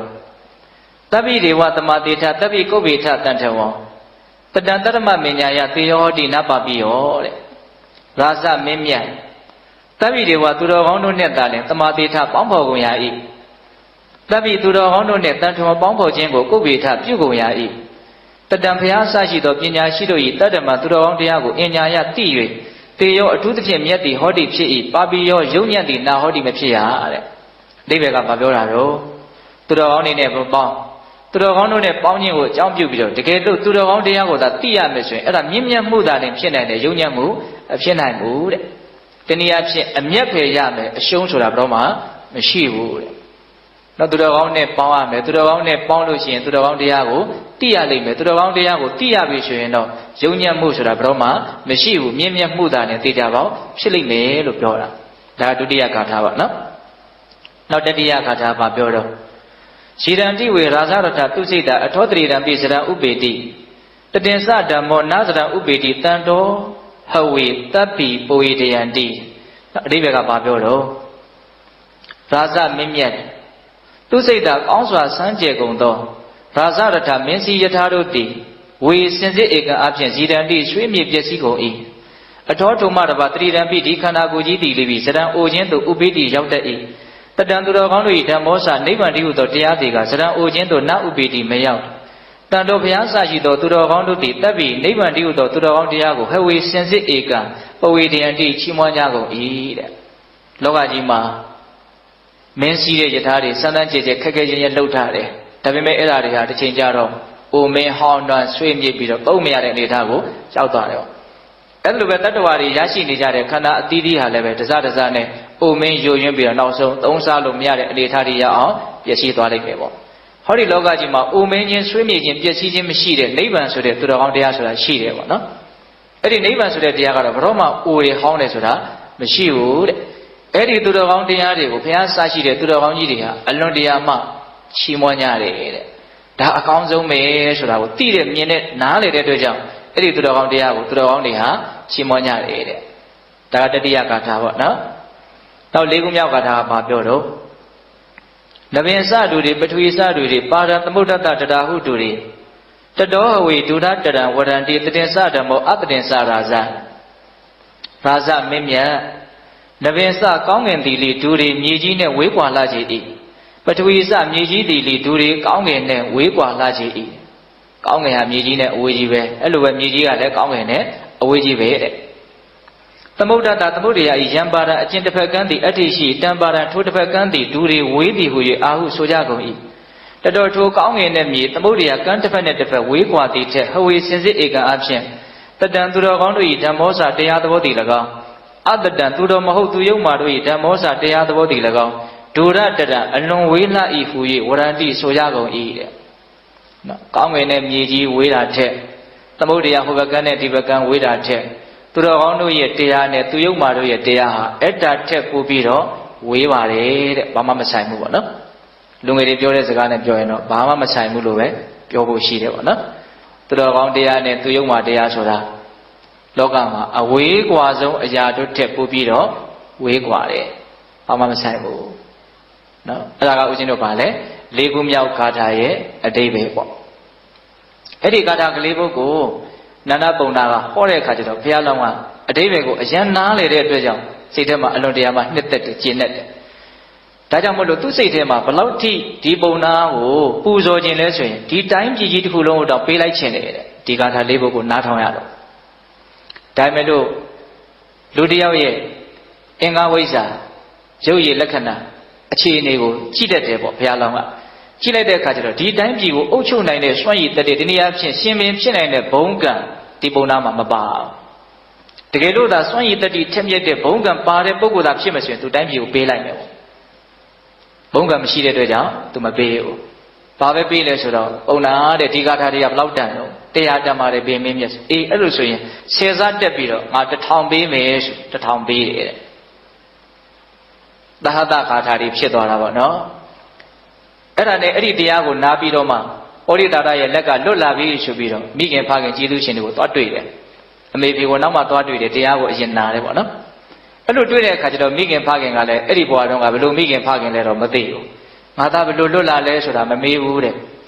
Pablo the God, how the town big at the less should be though. Which will show leaders to the Jitin area bow. Satama look Madame Hola. The town big and Yalo name, I look big at her. Elum Yore Kajo, Pialama. I may people. No. Osa Jisido Pian Wasi Jingo to Malola wood. Simane Dambushi, a Jamian Lupian Wasi Jingo Darren to Lolari. Mancane, a Dinian Dinago, but to Yajin. Osa Pisi would a Dinian Dinago, Yaitan Botara, Solora. That would do a Umalin and Jora. The Modia has Yipsin Mayon Yedlu to have Roma a Jamian Pin, Young Yetin de Mumishu. Didn't Tida Tizia on the Yadigo, Tida Tinia machine, Roma Aya Chinedelo, Meshu, Tive Tichinere. Rilumio Ujino Pina or Salamote de Siama, no? Howla. Me ha Timshin Mayon Yedlu, Veroma to her a Jamian Pin, Young Yedesura, Meshu. Poama de Gedama, Yada Shidoma, Tia de Yada losing out of 10 abe. No, but even in the other, Yoa, Senior look, Yolo Yada. Alaga Tibido Chana Malani, but even in the other, Senior Sura Latina now. Howla. Tajambita Bantu Rondo, Pialo Yasita Lady, the Bobo Loravano. The Modia has Yipim Young Yedalo, me had Timsim Young Yedalo, to have Roma, a Jam Yimsin, Young Yetin in Sura, Meshivu, Elogora. Elanetoa Mivari Mjolene. To Mivia Ritari, the meeting Mjolene Zaga to Jore, Elavalesero. Matu Maya Kisha Pire to Jam, Matu Bodidaradio, Matiantoali made it. Yalaka to Jore. How long? Elder Jore Kajero, a Kono through now through Majonam. Have a look at Domado, did the Kodi of Pablo Domado. The Alon sit there and wine beer, take out champagne. Tilowebio Yamabono. They get go through Niamazo, Edo Locobe, Senamabo. At the piano of Luciana Lesoro. သူကတကယ်လို့ငါ့ကိုတတ်မယ်ဆိုရင်တတ်လို့ရတဲ့အနေအထားမျိုးကနေငါ့ကိုပြန်ပြီးတော့လွတ်လိုက်တာတဲ့တကယ်ဆိုလို့ရှိရင် तू ဟာငါ့ရဲ့ကျေးဇူးရှင်ဖြစ်နေပြီဒါကြောင့်ကျေးဇူးရှင်ကိုငါဘယ်လိုနည်းနဲ့မှပြန်ပြီးတော့ပြင်မလို့မရဘူးတဲ့ဟောအဲ့လိုပြောတယ်အဲ့ဒါတော့တွေးကြရတော့မျိုးမျိုးရှိတာပေါ့ဦးဇင်းကဒါလေးကိုတွေးနေဒါကတော့နည်းနည်းတော့တွေးကြရတော့ရှိတယ်ပေါ့နော် သူဖမ်းသွားတဲ့ကိစ္စကိုသူ့ကိုကြည်သူရှင်လို့တတ်မှတ်ဖို့ကတော့တိတ်တော့မလွယ်ဘူးလို့ဦးဇင်းကတော့တွေးကြည့်တယ်ပေါ့ဟုတ်လားသူဖမ်းလို့သူ့လက်ကသူပြန်လှုပ်လိုက်တာသူဖမ်းပြီးတော့သူပြန်လှုပ်တာကိုသူ့ကိုကြည်သူရှင်လို့ပြောဖို့တော့နည်းနည်းတော့ဒါကတော့ကိုယ့်ကိုတွေးကြည့်တာပေါ့နော်အဲ့မှာနောက်ပြောတာကိုဦးဇင်းကသဘောကျတယ်မစိုးရိမ်ညာနဲ့တဲ့ငါမှပြုတ်ထားတဲ့ကောင်းမှုတွေရှိတယ်တဲ့အမှန်ကကြည်သူရှင်မို့လို့မပြစ်မှားတာလို့ဦးဇင်းကမထင်ဘူးဒါဉာဏ်ရှိတဲ့ပုဂ္ဂိုလ်ပဲအဲ့လိုအကျဉ်းဖက်တဲ့နည်းနဲ့သွားလို့ရင်ပြဿနာအများကြီးပိုတက်နေတယ်ဟိုမှာမင်းတွေဖမ်းထားတာလည်းအများကြီးရှိတယ်သူ့ကိုယ်သူယုံကြည်မှုရှိတာလို့ပဲဦးဇင်းကထင်တယ်နော်တုဒ္ဒသောမဟာသူ့ကိုယ်သူယုံကြည်မှုရှိတာထင်ဒီစကားကိုထောက်ကြည့်လိုက်လေမစိုးရင်ညနေတဲ့ငါမှပြုတ်သောကောင်းမှုရှိတယ်ဘာမှမဖြစ်နိုင်ဘူးပေါ့ဒီနည်းအားဖြင့်နော်ဒီလူဆိုးကိုသူဆုံးမနိုင်လိမ့်မယ်လို့သူ့ကိုယ်သူယုံကြည်မှုရှိတယ်လို့ဦးဇင်းထင်တယ်ဟုတ်လားအဲ့ဒါကြောင့်မို့လို့သူပြန်သွားမယ်ပေါ့ဘယ်သူမှလက်မခံဘူးအကုန်လုံးအဲ့ဒါနောက်နေ့မနေ့ရောက်တော့ယုံနဲ့လိုက်ကြတာပေါ့နော်တိုင်းသူပြည်သားလည်းအရန်ချစ်တာဆိုတော့လိုက်ကြအဲ့ဒီမှာဘုရားလောင်းကနော်လှန်တဲ့မြေကြီးကိုအရေးအကြောင်းလုပ်ပြီးတော့ဒီအရေးအကြောင်းကိုလွန်လို့ရှိရင်ရာဇဝတ္တန်တနည်းအားဖြင့်ငါ့ကိုချစ်ရင်ဒီအရေးအကြောင်းကိုမဖြစ်ကြနဲ့ဆိုအဲ့ဒီနည်းနဲ့ထားခဲ့ရတာငါပြန်လာခဲ့မယ်ဆိုတဲ့သဘောမျိုးလည်းရှိမယ်လို့ထင်ပါတယ်ဟုတ်လားအဲ့ဒါနဲ့အဲ့ဒါဗောဓိတာရတွေကိုရောက်တဲ့အခါကျတော့ဗောဓိတာရကပါလုပ်နေတုံးဆိုတော့မီးဖိုးပြီးတော့တစိုးတွေချွန်းနေတယ်တဲ့ဟိုလူတွေကိုတတ်ပြီးတော့ကင်စားမယ်ပေါ့နော်မိဘကြီးပို့ထားတဲ့တစိုးချွန်းနေတယ်အဲ့ဒါခြေတံကြတော့နောက်က66နဲ့ခြေတံကြတော့လှည့်ကြည့်တော့ဘုရားလောင်းလာတာကိုတွေ့ရတယ်အယံကိုအံ့ဩသွားတယ်ဟုတ်လားကိုယ်ကိုတတ်မယ်ဆိုတာကိုသိတဲ့နေရာကိုဒီလူပြန်လာတယ်ပေါ့စိတ်ထဲမှာဦးစင်းထင်ပါတယ်ပုရိသတာနည်းနည်းတော့ကြောက်သွားမယ်လို့ထင်တယ်ဟုတ်လားမကြောက်တဲ့လူကိုတွေ့လို့ရှိရင်ကြောက်တတ်တဲ့သဘောရှိရဲ့နော်ဟုတ်လားအဲ့ဒါနဲ့ပုရိသတာကထီးရှင်မင်းပြန်လာတယ်နော်ပြန်လာတယ်ဆိုတော့ဘုရားလောင်းကကိုင်းငါရောက်ပြီမင်းငါ့ကိုတတ်ပြီးတော့မင်းရဲ့ညောင်မေဆောင်တက်ကြီးကိုပူဇော်မယ်ဆိုရင်လည်းပူဇော်လိုက်ဒါမှမဟုတ်မင်းကိုယ်တိုင်စားမယ်ဆိုရင်လည်းစားလိုက်ပူဇော်ခြင်းလည်းပူဇော်စားခြင်းလည်းစားကြိုက်သလားကြိုက်တယ်လို့လို့ခွင့်ပြုလိုက်တယ်အဲ့ဒီလိုခွင့်ပြုလိုက်တော့သူကဘာစိတ်ဝင်စားတော့ဆိုဘာကြောင့်မကြောက်တာလဲဆိုတာကိုသူအကြီးကျယ်စိတ်ဝင်စားတယ်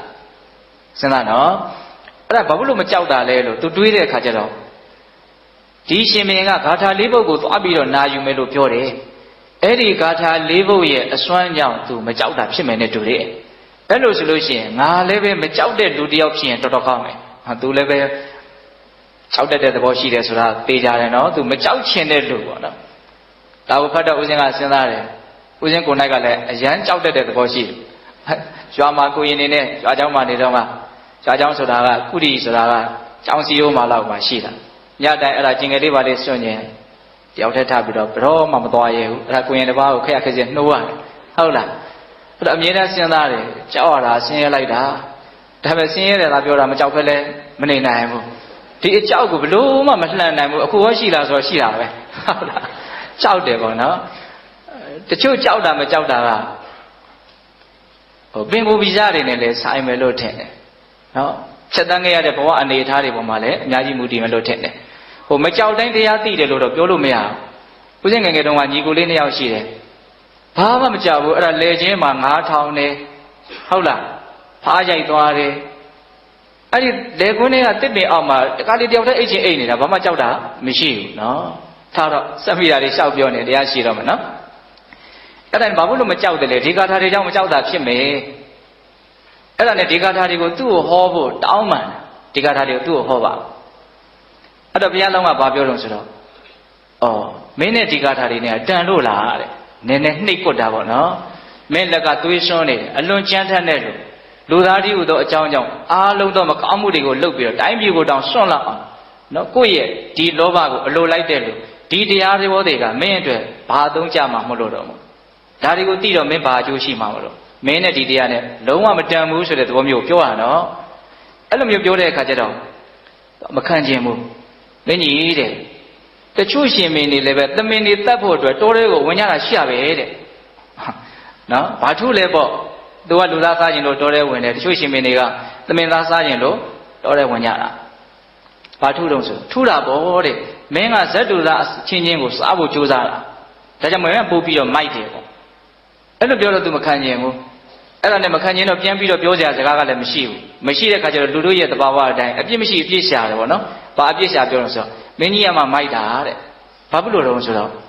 ့မင်းကြီးဟာကိုယ့်ကိုတတ်မယ်ဆိုတဲ့နေရာကိုသိရတဲ့နဲ့လာအဲ့ဒါယာစမာယာကိုမသိတာပဲတဲ့မင်းနေမှာမာယာဆိုတာရှိတယ်နိုင်ဖို့ပဲအရေးကြီးတယ်နော်ဟိတောပရိသထဲမှာလာတဲ့စကားတစ်ခုရှိတယ်နော်ကိုယ့်ရဲ့ရန်သူကိုရေအိုးလိုရွက်ထားရဤတဲ့အခွင့်သိပြီဆိုတော့မှကြောက်ဖြာပေါ်မှာချလိုက်တယ်လို့မျိုးချလိုက်ရဤဟုတ်လားနော်ယာစမာယာကိုမသိလို့မင်းကြီးကမှပုံမိုက်တာအဲ့လိုပြောတဲ့အခါကျတော့မင်းကြီးကအေးတဲ့ယာစမာယာကိုငါလောက်သိတယ်လို့ဆိုတာလောကမှာမရှိဘူးတဲ့ဒါပေမဲ့ယာစမာယာဆိုတာများသောအားဖြင့်ငရဲစာကွာအပေလေးပုံကိုရောက်ရှိတဲ့လိန်ညာချင်းကောက်ကျစ်ချင်းဆိုတာကောင်းတဲ့သဘောမရှိဘူးဒါကြောင့်ငါယာစမာယာကိုစွန့်ပြီးတော့ငါသစ္စာကိုပဲဆောင်မယ်တဲ့မှန်ကန်တာကိုပဲငါအမြဲတမ်းဆောင်ထားမယ်ယာစမာယာကိုငါမကြိုက်ဘူးမသိလို့မဟုတ်ဘူးဒါကိုငါမလုပ်ချင်ဘူးနော်ဘယ်လောက်မြင်လို့စရာကောင်းတယ်နော်အဲ့လိုပြောတဲ့အခါကျတော့ပရိသတာကမင်းကြီးတဲ့ယာသမာယာကိုမဆောင်ဘူးသစ္စာကိုပဲဆောင်မယ်ဆိုတော့သစ္စာကိုဆောင်တော့မင်းကြီးဘာအကျိုးရှိလို့ခုမကြခင်သိရတော့မယ်ပေါ့သစ္စာကိုဆောင်လို့မင်းကြီးဘာအကျိုးရှိလို့အဲ့တော့ဘုရားလုံးကတူတူပဲပြောပါတယ်အေးတဲ့သစ္စာဆောင်လို့ရှိရင်နောက်ဆုံးငြိမ်းချမ်းဆုံးနိဗ္ဗာန်ကိုရမယ်မှန်ကန်လို့ရှိရင်နိဗ္ဗာန်ချမ်းသာကိုရမယ်အဲ့လိုမျိုးပြောတဲ့အခါကျတော့သုဒ္ဓသုံးပါးကိုဘာမှပြန်ပြီးတော့သူပြောတာမရှိဘူးဒီရှင်မင်းရဲ့မျက်နှာကိုကြည့်လိုက်တော့လည်းပဲတော့ကြာပန်းကြီးလို့တင့်နေသေးတဲ့လာမင်းကြီးလို့တင့်နေသေးတဲ့ကိုယ့်ကိုတတ်တတ်မဲ့လူတစ်ယောက်ရဲ့ရှေ့မှာဒီလိုကြည်ချင်းလေးလေးငြိမ်းငြိမ်းချမ်းချမ်းနေနိုင်တာဘလို့မှမစင်သားပဲဒီအကြောင်းကိုသူမနေနိုင်ဘူးအဲ့ဒါနဲ့မင်းကြီးဘာဖြစ်လို့မကြောက်တာနာယူခဲ့ရတဲ့ဂါထာတွေရဲ့အစွမ်းကြောင့်လားဒါမှမဟုတ်မင်းကြီးအခုပြောနေတဲ့သစ္စာတရားရဲ့အစွမ်းကြောင့်လားဘာဖြစ်လို့မင်းကြီးမကြောက်တာတော့ဒီမကြောက်တာကိုပဲသူအရန်စိတ်ဝင်စားနေတယ်နော်ဒါသူများကိုရဲစစ်တဲ့တတ်နေတဲ့လူတစ်ယောက်ပဲမကြောက်တာကိုပဲစိတ်ဝင်စားတယ်သူတွေ့ဘူးတာလဲကြောက်တဲ့လူတွေပဲတွေ့ဘူးမှာပေါ့ဘာကြောင့်မကြောက်တာလဲလို့မေးတော့မှဘုရားလောင်းက तू မကြောက်ရခြင်းရဲ့အကြောင်းကိုအဲ့ဒီမှာဂါထာ၈ပုံနဲ့ပြောတယ်ဒါကအကြောက်တရားကိုစိတ်ဝင်စားတဲ့လူတွေဒီနေ့အဖြစ်အကြောက်ရဲ့နှိမ့်ဆက်ခြင်းကိုခံရတဲ့လူတွေဒီဂါထာလေးတွေကိုစိတ်ဝင်စားတဲ့နယ်လို့ထင်တယ်နော်ဘာပြောတော့ဆိုတော့ကတံမေကလျာဏအနေကရူပါယင်ညာယိဋ္ဌာယေဝိပုလပတ္တတာဝိသောတိတောပရလောကတမေခောဓမ္မေတိတောကောမရဏတဘာယေဂါထာ၈ပုဒ်ဒါပထမဆုံးဂါထာလေးပေါ့အဓိပ္ပာယ်ကဘာပြောလို့ဆိုတော့တမ္မဗောဓိတာရအဆွေဗောဓိတာရမေငါတိအနေကရူပများသောအပြားရှိကုန်သောကလျာဏကောင်းမှုတို့ကိုကတာပြုအပ်ကုန်မည်ဝိပုလပြန်ပြောစွာကုန်သောပတ္တထာပညာရှိသူတော်ကောင်းတို့သည်ချီးမွမ်းအပ်ကုန်သောရေရင်များအကျင့်ရစ်တို့ကိုရိဋ္ဌာပူဇော်အပ်ကုန်မည်ရစ်ဆိုတာဒါနကိုပြောတာဒီနေရာမှာဟုတ်လားပရလောကတာတမနောလောကဤမေဘောခရီးကိုဝိသောတိတော်ငါသုတ်တင်လို့ပြီးပြီ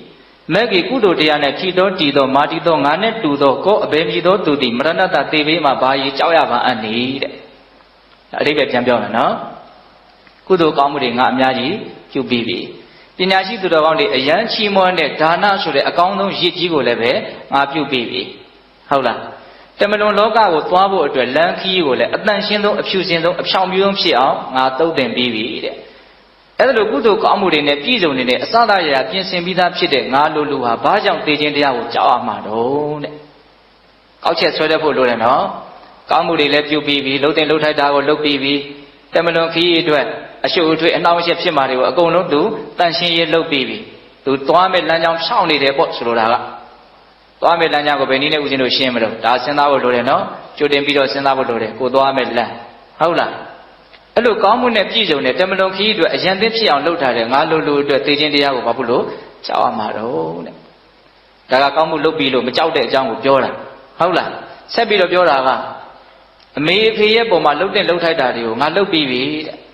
တိုင်းသူပြည်သားရဲ့ပုံမှာလှုပ်တဲ့လှုပ်ထိုက်တာတွေကိုငါလှုပ်ပြီးပြီမိတ်ဆွေတွေရဲ့ပုံမှာလှုပ်တဲ့လှုပ်ထိုက်တာကိုငါလှုပ်ပြီးပြီမိသားစုတွေရဲ့ပုံမှာလှုပ်တဲ့လှုပ်ထိုက်တာကိုငါလှုပ်ပြီးပြီကောင်းတာတွေအများကြီးငါစူးစမ်းအထောက်ထားတယ်တမလွန်ခီးအတွက်တော့ဒီလမ်းကိုအကောင်းဆုံးဖြစ်အောင်ငါသုတ်တင်ထားပြီးသားဒါကြောင့်မလို့ငါလိုကုသိုလ်ကောင်းမှုနဲ့ပြည့်စုံတဲ့ပုဂ္ဂိုလ်တယောက်အနေနဲ့ဘာကြောင့်သိခြင်းတရားကိုကြောက်ရမှာတော့တဲ့အဲ့တော့ဦးဇင်းတို့ပိဿပေါင်းသူတော်ကောင်းတို့သိခြင်းတရားကိုမကြောက်ဖို့အတွက်အကောင်းဆုံးနည်းလမ်းကတော့လှုပ်တဲ့လှုပ်ထိုက်တဲ့ညဉ့်မြတ်တဲ့ကောင်းမှုတွေကိုအများကြီးလှုပ်ထားမိဖို့ပဲအဲ့တော့ကောင်းမှုတွေမှာလည်းပဲဦးဇင်းတို့စွမ်းအားအထက်ဆုံးအားကိုးရဆုံးကောင်းမှုကဘယ်ကောင်းမှုဖြစ်မလို့ထင်တယ်ပညာပေါ့နော်ဒါနရှိတယ်သီလရှိတယ်သမာဓိရှိတယ်ပညာရှိတယ်ကုသိုလ်ကောင်းမှုဟုတ်လားစွမ်းရည်တတိအထက်မြတ်ဆုံးကုသိုလ်ကောင်းမှုကဘာလဲပညာဟာဘာလဲလို့မေးရင် ကိုဘဝကိုခန္ဓာရဲ့အကြောင်းကိုအမှန်ကန်သိမြင်နားလည်တာမတည်မြဲမှုကိုသိတယ်အကောင်းမဟုတ်တဲ့ဆင်းရဲမှုကိုသိတယ်အနှစ်သာရကင်းမဲ့မှုကိုသိတယ်အတုပဆိုတာကိုသိတယ်ဒုက္ခဆိုတာကိုသိတယ်ဟုတ်လားမမောစရာမဟုတ်ဘူးဆိုတာကိုသိတယ်တဘာဝတရားကိုမှန်မှန်ကန်ကန်သိရင်သိသလောက်အဲ့ဒါကိုဘာလို့ခေါ်တော့မြင်မာတဲ့ပညာပေါ့နော်အဲ့ဒီပညာရှိရင်ရှိသလောက်သိခြင်းတရားကိုမကြောက်မရွံ့ရင်ဆိုင်နိုင်လိမ့်မယ်ပေါ့ဟုတ်တယ်ဒါကိုဦးဇင်းတို့နားလည်ဖို့လို့နော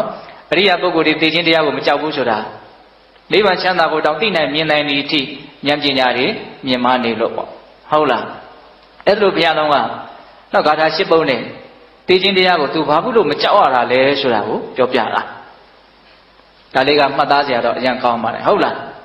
ကုသိုလ်ကောင်းမှုတွေကိုပြုထားတယ်တမလွန်ခီးကိုအကောင်းဆုံးအစဉ်ပြေဆုံးဖြစ်အောင်သူတုတ်တင်ထားတယ်ဒါကြောင့်သိခြင်းတရားကိုသူ့လိုလိုဟာကြောက်เสียအကြောင်းမရှိဘူးပေါ့အဲ့လိုမျိုးလေးပြောလိုက်ရောပောရိတာကဟာဒါသူတော်ကောင်းကြီးပဲဒီသူတော်ကောင်းကြီးကိုသာစားမယ်ဆိုရင်တော့အစိတ်ပြင်းတဲ့ငွေကိုကင်မိတယ်လို့မျိုးဖြစ်တာမယ်ငါရဲ့ခေါင်းဟာ9စိတ်မြန်ကွဲလိမ့်မလားတော့မသိဘူးတဲ့သူတော်တော်ကြောက်သွားတယ်နော်ဟုတ်လာ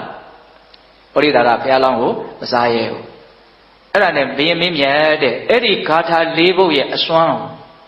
နော်သူအရင်သိကျင်တယ်ဒါကြောင့်ဒီဂါထာ၄ပုဒ်ကိုဟောပါအဲ့လိုမျိုးတရားဟောဖို့တောင်းပန်တဲ့အခါသူလည်းပဲခေသူမဟုတ်ဆိုလို့ပြောရမယ်သူပြောတဲ့ဂါထာလေးဟဲ့လေတော်တော်ကောင်းတယ်နော်လူသားသာတက်ပြီးတော့စားလို့သာစားနေတယ်သူဘာပြောတော့ဆိုတော့သုတ်တဝါဓမ္မဝိဇာဏတိနရာကလျာဏပါပကံအပိဂါထာသူနိတ္တဝါနဓမ္မေမေရမတောမနိရမတိမနောအဓိပ္ပာယ်ဘာပြောလို့ဆိုတော့သမတုဒ္ဒသောမှာအဆွေတုဒ္ဒသောမှာနရာလူတို့သည်ဓမ္မတရားကိုသုတ်တဝါကြားနာကုန်ပြီးကလျာဏပါပကံကောင်းသည်မကောင်းသည်ကိုဝိဇာဏတိသိကြရကုန်၏လူတွေဆိုတာသူတော်ကောင်းတရားကိုနာရမှကြားရမှဒါကကောင်းတယ်ဒါကမကောင်းဘူးဆိုတာကိုခွဲခြမ်းပြီးတော့သိကြတာပါတဲ့။ဒါဘယ်လောက်ကောင်းတော့နော်သူပြောတဲ့စကားတရားကိုနားထောင်ရမှသာလေလူတွေဟာအကောင်းအဆိုးကိုခွဲခြမ်းပြီးတော့သိနိုင်ကြတာ။ဟုတ်တယ်အကောင်းအဆိုးကိုခွဲပြီးတော့သိဖို့ဟာအရေးကြီးဆုံးပဲလေ။အဆိုးကိုပြစ်ပြီးတော့အကောင်းကိုဖက်တွယ်ဖို့ဆိုတာကအစကနဦးဒါကကောင်းတယ်ဒါကဆိုးတယ်ဆိုတာတော့မှမသိသေးဘူးဆိုရင်ဘယ်လိုလုပ်ဖြစ်နိုင်မလို့ဟုတ်တယ်မဟုတ်လား။ဒါကြောင့်လူတယောက်ဆိုးတာကိုပြစ်ပြီးတော့ကောင်းတာကိုဖက်တွယ်နိုင်ဖို့ဆိုတာကအစကနဦးပါရှိဖို့လို့တော့အကောင်းအဆိုးကိုအရင်ခွဲခြမ်းပြီးတော့နားလည်ဖို့လိုတယ်။သူကဒါပြောတာနော်။လူတွေဆိုတာသူတော်ကောင်းတရားကိုနားထောင်ရမှအကောင်းအဆိုးဆိုတာကိုသိနိုင်ကြတာတဲ့။ဂါထာတို့ကိုသူနိတ္တဝါနနာယသောကြောင့်မေငါဤမနောစိတ်တိဓမ္မေသူတော်ကောင်းတရား၌အပိရမတိမွေလျော်ပါညာအံ့လည်းမသိ။ဟောဆိုလိုတာကဒီဂါထာတွေကိုနားလဲရင်သူ့ရဲ့စိတ်ဟာလည်းသူတော်ကောင်းတရားမှာသိပြီးတော့မွေလျော်သွားလိမ့်မလား။သူလည်းလူကောင်းတရားဖြစ်သွားမလားမသိဘူးတဲ့။ဒါကြောင့်ဒီတရားကိုဟောပါလို့ပြောတာ။နော်တရားတော်တော်ကောင်းတယ်လို့ပြောရမယ်နော်သူတော်ကောင်းတရားကိုနာရလို့တာနဲ့လူတွေဟာကောင်းတာဆိုတာကိုခွဲပြီးတော့သိနိုင်တာသူလည်းပဲဒီတရားကိုနာလို့ရှိရင်လူကောင်းတရားဖြစ်သွားလိမ့်မလားမသိသူတော်ကောင်းတရားကိုစိတ်ဝင်စားသွားလိမ့်မလားမသိဒါကြောင့်မလို့ဒီတရားကိုဟောပါလို့ပြောတာဟုတ်လားအဲ့ဒီလိုပြောတော့မှဘုရားလောင်းကခုနတုန်းကဂါထာ၄ပုဒ်ကိုပြန်ပြီးတော့ဟောတယ်အဲ့ဒီဂါထာကိုပြန်ပြီးတော့မပြောတော့ဘူးနော်ပထမဂါထာကဘာပြောတော့သူတော်ကောင်းတွေနဲ့ပေါင်းရခြင်းဟာတစ်ချိန်ပေါင်းရခြင်းဟာစောင့်ရှောက်နိုင်တယ်သူယုံမာတွေနဲ့ပေါင်းရတာတော့အချိန်တရားလောက်ပေါင်းလဲမစောင့်ရှောက်နိုင်ဘူးဒါကြောင့်သူတော်ကောင်းကိုပေါင်းရမယ်သူတော်ကောင်းတရားနဲ့ပေါင်းသူတော်ကောင်းနဲ့ပေါင်းရင်သူတော်ကောင်းတရားကိုသိနိုင်တယ်အဲ့ဒါဆိုလို့ရှိရင်မြင့်မြတ်မှုသာလည်းဖြစ်နိုင်တယ်ယုံညံ့မှုမဖြစ်နိုင်ဘူးလောကကြီးမှာအရာအလုံးဟာအိုမင်းဆွေးမြေ့သွားကြတယ်နိဗ္ဗာန်ဆိုတဲ့သူတော်ကောင်းတရားကတော့ဘယ်တော့မှအိုတယ်ဆွေးမြေ့တယ်ဆိုတာမရှိဘူးဒါကြောင့်သူတော်ကောင်းတွေဟာသူတော်ကောင်းတရားကိုပဲအထက်ထက်ချီးမွမ်းကြတယ်မြေကြီးနဲ့ကောင်းကင်ဝေးတာထက်သမုဒ္ဒရာဟိုဘက်ကန်းနဲ့ဒီဘက်ကန်းဝေးတာထက်နော်မသူတော်တရားနဲ့သူတော်ကောင်းတို့ရဲ့တရားအစာပေါင်းများစွာပို့ပြီးတော့ဝေးกว่าတယ်အဝေးဆုံးတရားတွေပေါ့နော်ဂါထာ၄ပုဒ်ရဲ့အတိတ်ပဲအချင်းချုပ်ပြီးတော့ပြောတာဟုတ်လားအဲ့လိုမျိုးဘုရားလောင်းကဂါထာ၄ပုဒ်ကိုဟောလိုက်တဲ့ခါကျတော့ပောရိတာရကဘုရားလောင်းကိုသူ့ဖခင်တို့ကိုထင်သွားတယ်တဲ့နော်သူ့အဖေတို့ကိုထင်သွားတယ်ဒါဘုရားလောင်းရဲ့မေတ္တာဓာတ်လည်းအများကြီးပါမှာပေါ့နော်အဲ့ဒါသူစဉ်းစားတယ်အလွန်ကောင်းတာပဲပေါ့စဉ်းစားမှာပေါ့ဟုတ်တယ်သူကသူယုံမှတယောက်ကြောင့်သူတိုးထဲမှာဒုက္ခရောက်ရတာရတ္တကဒီဟူသောသူယုံမှနဲ့ပေါင်းပြီးလို့သူဒုက္ခရောက်ရတာတကယ်တမ်းကဟုတ်လားဒီခံစားချက်သူ့မှာအများကြီးရှိတယ်ပြီးရင်အဲ့ဒါသူထပ်ပြီးတော့ပြောမှာလောလောဆယ်သူကဘယ်လိုစဉ်းစားလဲဆိုတော့မှန်လိုက်တာဒီဟာတွေကဟုတ်လိုက်တာကောင်းလိုက်တာဒါကြောင့်မလို့ဒီကောင်းမြတ်လာတဲ့တရားကိုငါဘာနဲ့ပူဇော်မလို့ဘာမှသူ့မှာပူဇော်ကြမရှိဘူးနော်ရွှေလည်းမရှိဘူးငွေလည်းမရှိဘူးဝတ္ထုပစ္စည်းလည်းဘာမှမရှိဘူးအဲ့တော့သူစဉ်းစားတယ်အဲ့လိုဆိုရင်ငါမှပူဇော်ကြပါရှိတော့အဲ့လိုဆိုလို့ရှိရင်ငါဆုပေးမယ်တဲ့ဟောမနေ့တုန်းက တရားမင်းကကြည်ညိုတော့အဂတိယတိကိုမပေးတာရှုပေးတာနော်အခုလည်းပဲပောရိတာကဘုရားလောင်းကိုရှုပေးမယ်တဲ့မင်းကြီးတဲ့ဂါထာ၄ပုဒ်ဆိုတော့ကျွန်တော်မျိုးကြီးရှု၄ရှုပေးမယ်မင်းကြီးကြိုက်တာတောင်းတဲ့အဲ့လိုရှုပေးတော့ဘုရားလောင်းကဘာပြောတော့ဆိုတော့မင်းတို့လူမိုက်တယောက်ကငါ့ကိုရှုပေးမယ်ဆိုတော့တဲ့ဟုတ်လားတကယ်လို့ငါကတောင်းပါပြီတဲ့အဲ့ဒီတောင်းတာကြီးကိုမင်းကမပေးနိုင်ဘူးလို့လုပ်ရင်မင်းနဲ့ငါရဲ့ဒီကိစ္စဒီအမှုကြီးကိုဘယ်ပညာရှိကလာပြီးတော့ဆုံးဖြတ်ပေးမှာတော့တဲ့ဟောစဉ်းစားနော်ဒါပြောရမှာတော့စကားဆိုတာခြီရတဲ့သဘောရှိတယ်ဟုတ်လားစာလုံးကစာပြောတာမပေးခင်တည်းကစာပြောထားဖို့လိုတယ်ပေးပြီးတော့မှဒီစကားပြောလို့မရဘူးလေအဲ့တော့မင်းတွေကငါစုမတောင်းကျင်ဘူးပေါ့တကယ်လို့ငါတောင်းခဲ့မယ်ဆိုရင်မင်းကမပေးဘူးဆိုရင်မင်းနဲ့ငါရဲ့ဒီပြဿနာကိုဘယ်သူကလာရှင်းပေးမလို့မင်းလူရဲ့တန်တာမှာသစ္စာတို့ဂရိတို့ဆိုတာရှိဖို့လည်းပဲငါမထင်ဘူးပေါ့မင်းကငါ့ကိုစုပေးတယ်တော့ပေးတော့ကပေးပြီးတော့ငါတောင်းပြီဆိုတော့မှမင်းကမပေးနိုင်ဘူးလို့လို့ဘယ်နဲ့လုပ်မလို့ပေါ့ခိုင်းမအောင်ပြောတာနော်အဲ့လိုပြောတဲ့အခါကျတော့ဗောဓိတာကသူ့မာနကိုနည်းနည်းတော့ထိသွားမှာပေါ့နော်အဲ့တော့ဘာပြောဆိုမင်းကြီးတဲ့အသက်သေးခြင်းသေးပါစေတဲ့မင်းကြီးသာလိုချင်တယ်ဆိုရင်အသက်ဆွန့်ပြီးတော့အဲ့ဒီစုလေးစုကိုသူပေးမယ်တဲ့ကြိုက်တာကိုတောင်း၄မျိုးတောင်းအဲ့လိုမျိုးစုတောင်းတခိုင်းတဲ့အခါကျတော့ဘုရားလောင်းကစဉ်းစားတယ်ဗောဓိတာကတော်တော်ကိုရဲရင့်နေပြီပေါ့တသေးချာပေါ့ငါတောင်းတဲ့စုကိုသူပေးနိုင်လိမ့်မယ်တပည့်စုကိုတောင်းကျင်တော့ဆိုတော့လူသားကိုစွန့်မှာဆိုတဲ့စုကိုတောင်းကျင်တာဒါပေမဲ့အဲ့ဒီစုကိုအရင်တောင်းလို့ရှိရင် तू အလွန်ကြိုက်တဲ့ဒီလူသားဟုတ်လားဒီလူသားကိုကြိုက်လွန်းလို့မိသားစုကိုရောတိုင်းပြည်ရောစီးစိမ်ရောပြောရရင်ဘဝကိုပါ तू စွန့်ပြီးတော့လာခဲ့တာတော့မစွန့်နိုင်ဘူးလားစွန့်နိုင်တော့ဒါကိုဘုရားလောင်းကအရင်စပြီးတော့မတောင်းဘူးပင်မမှာဆိုလို့ဘာကိုရင်စပြီးတော့တောင်းတော့ဆိုတော့နောင်နှစ်ပေါင်း100မင်းကိုချမ်းချမ်းသာသာရှိနေတာကိုငါမြင်မရစေတဲ့ဒါကအလွန်လိမ္မာတဲ့ဆိုကြမယ်ပို့လိုက်ပြီးတော့ပြောရရင်ငါ့ကိုမတတ်နဲ့လို့ပြောတာဟုတ်တယ်မဟုတ်လားစဉ်းစားနော်သူသေးလို့ရှင်မြင်ရပါမလားဘယ်လိုလုပ်မြင်ရပါမလို့နော်နောက်နှစ်ပေါင်း100တီးတီးမင်းကငါချမ်းချမ်းသာသာရှိနေတာကိုမြင်မရစီရုပ်တည်းကြည့်ရင်တော့သူ့ပေါ်မှာအကျိုးလိုလားတယ်လို့လည်းပဲထင်စရာတော့ရှိတယ်ဒါလည်းပါတော့ပါတာပေါ့နော်ဒါပေမဲ့အဓိကကပါလေသူ့ကိုတက်မတက်ဖို့ပြောတာနောက်ဒုတိယစုကပါလဲဆိုတော့ဖမ်းထားတဲ့ရှင်မင်းတွေကိုပြန်ပြီးတော့လွှတ်ရမယ်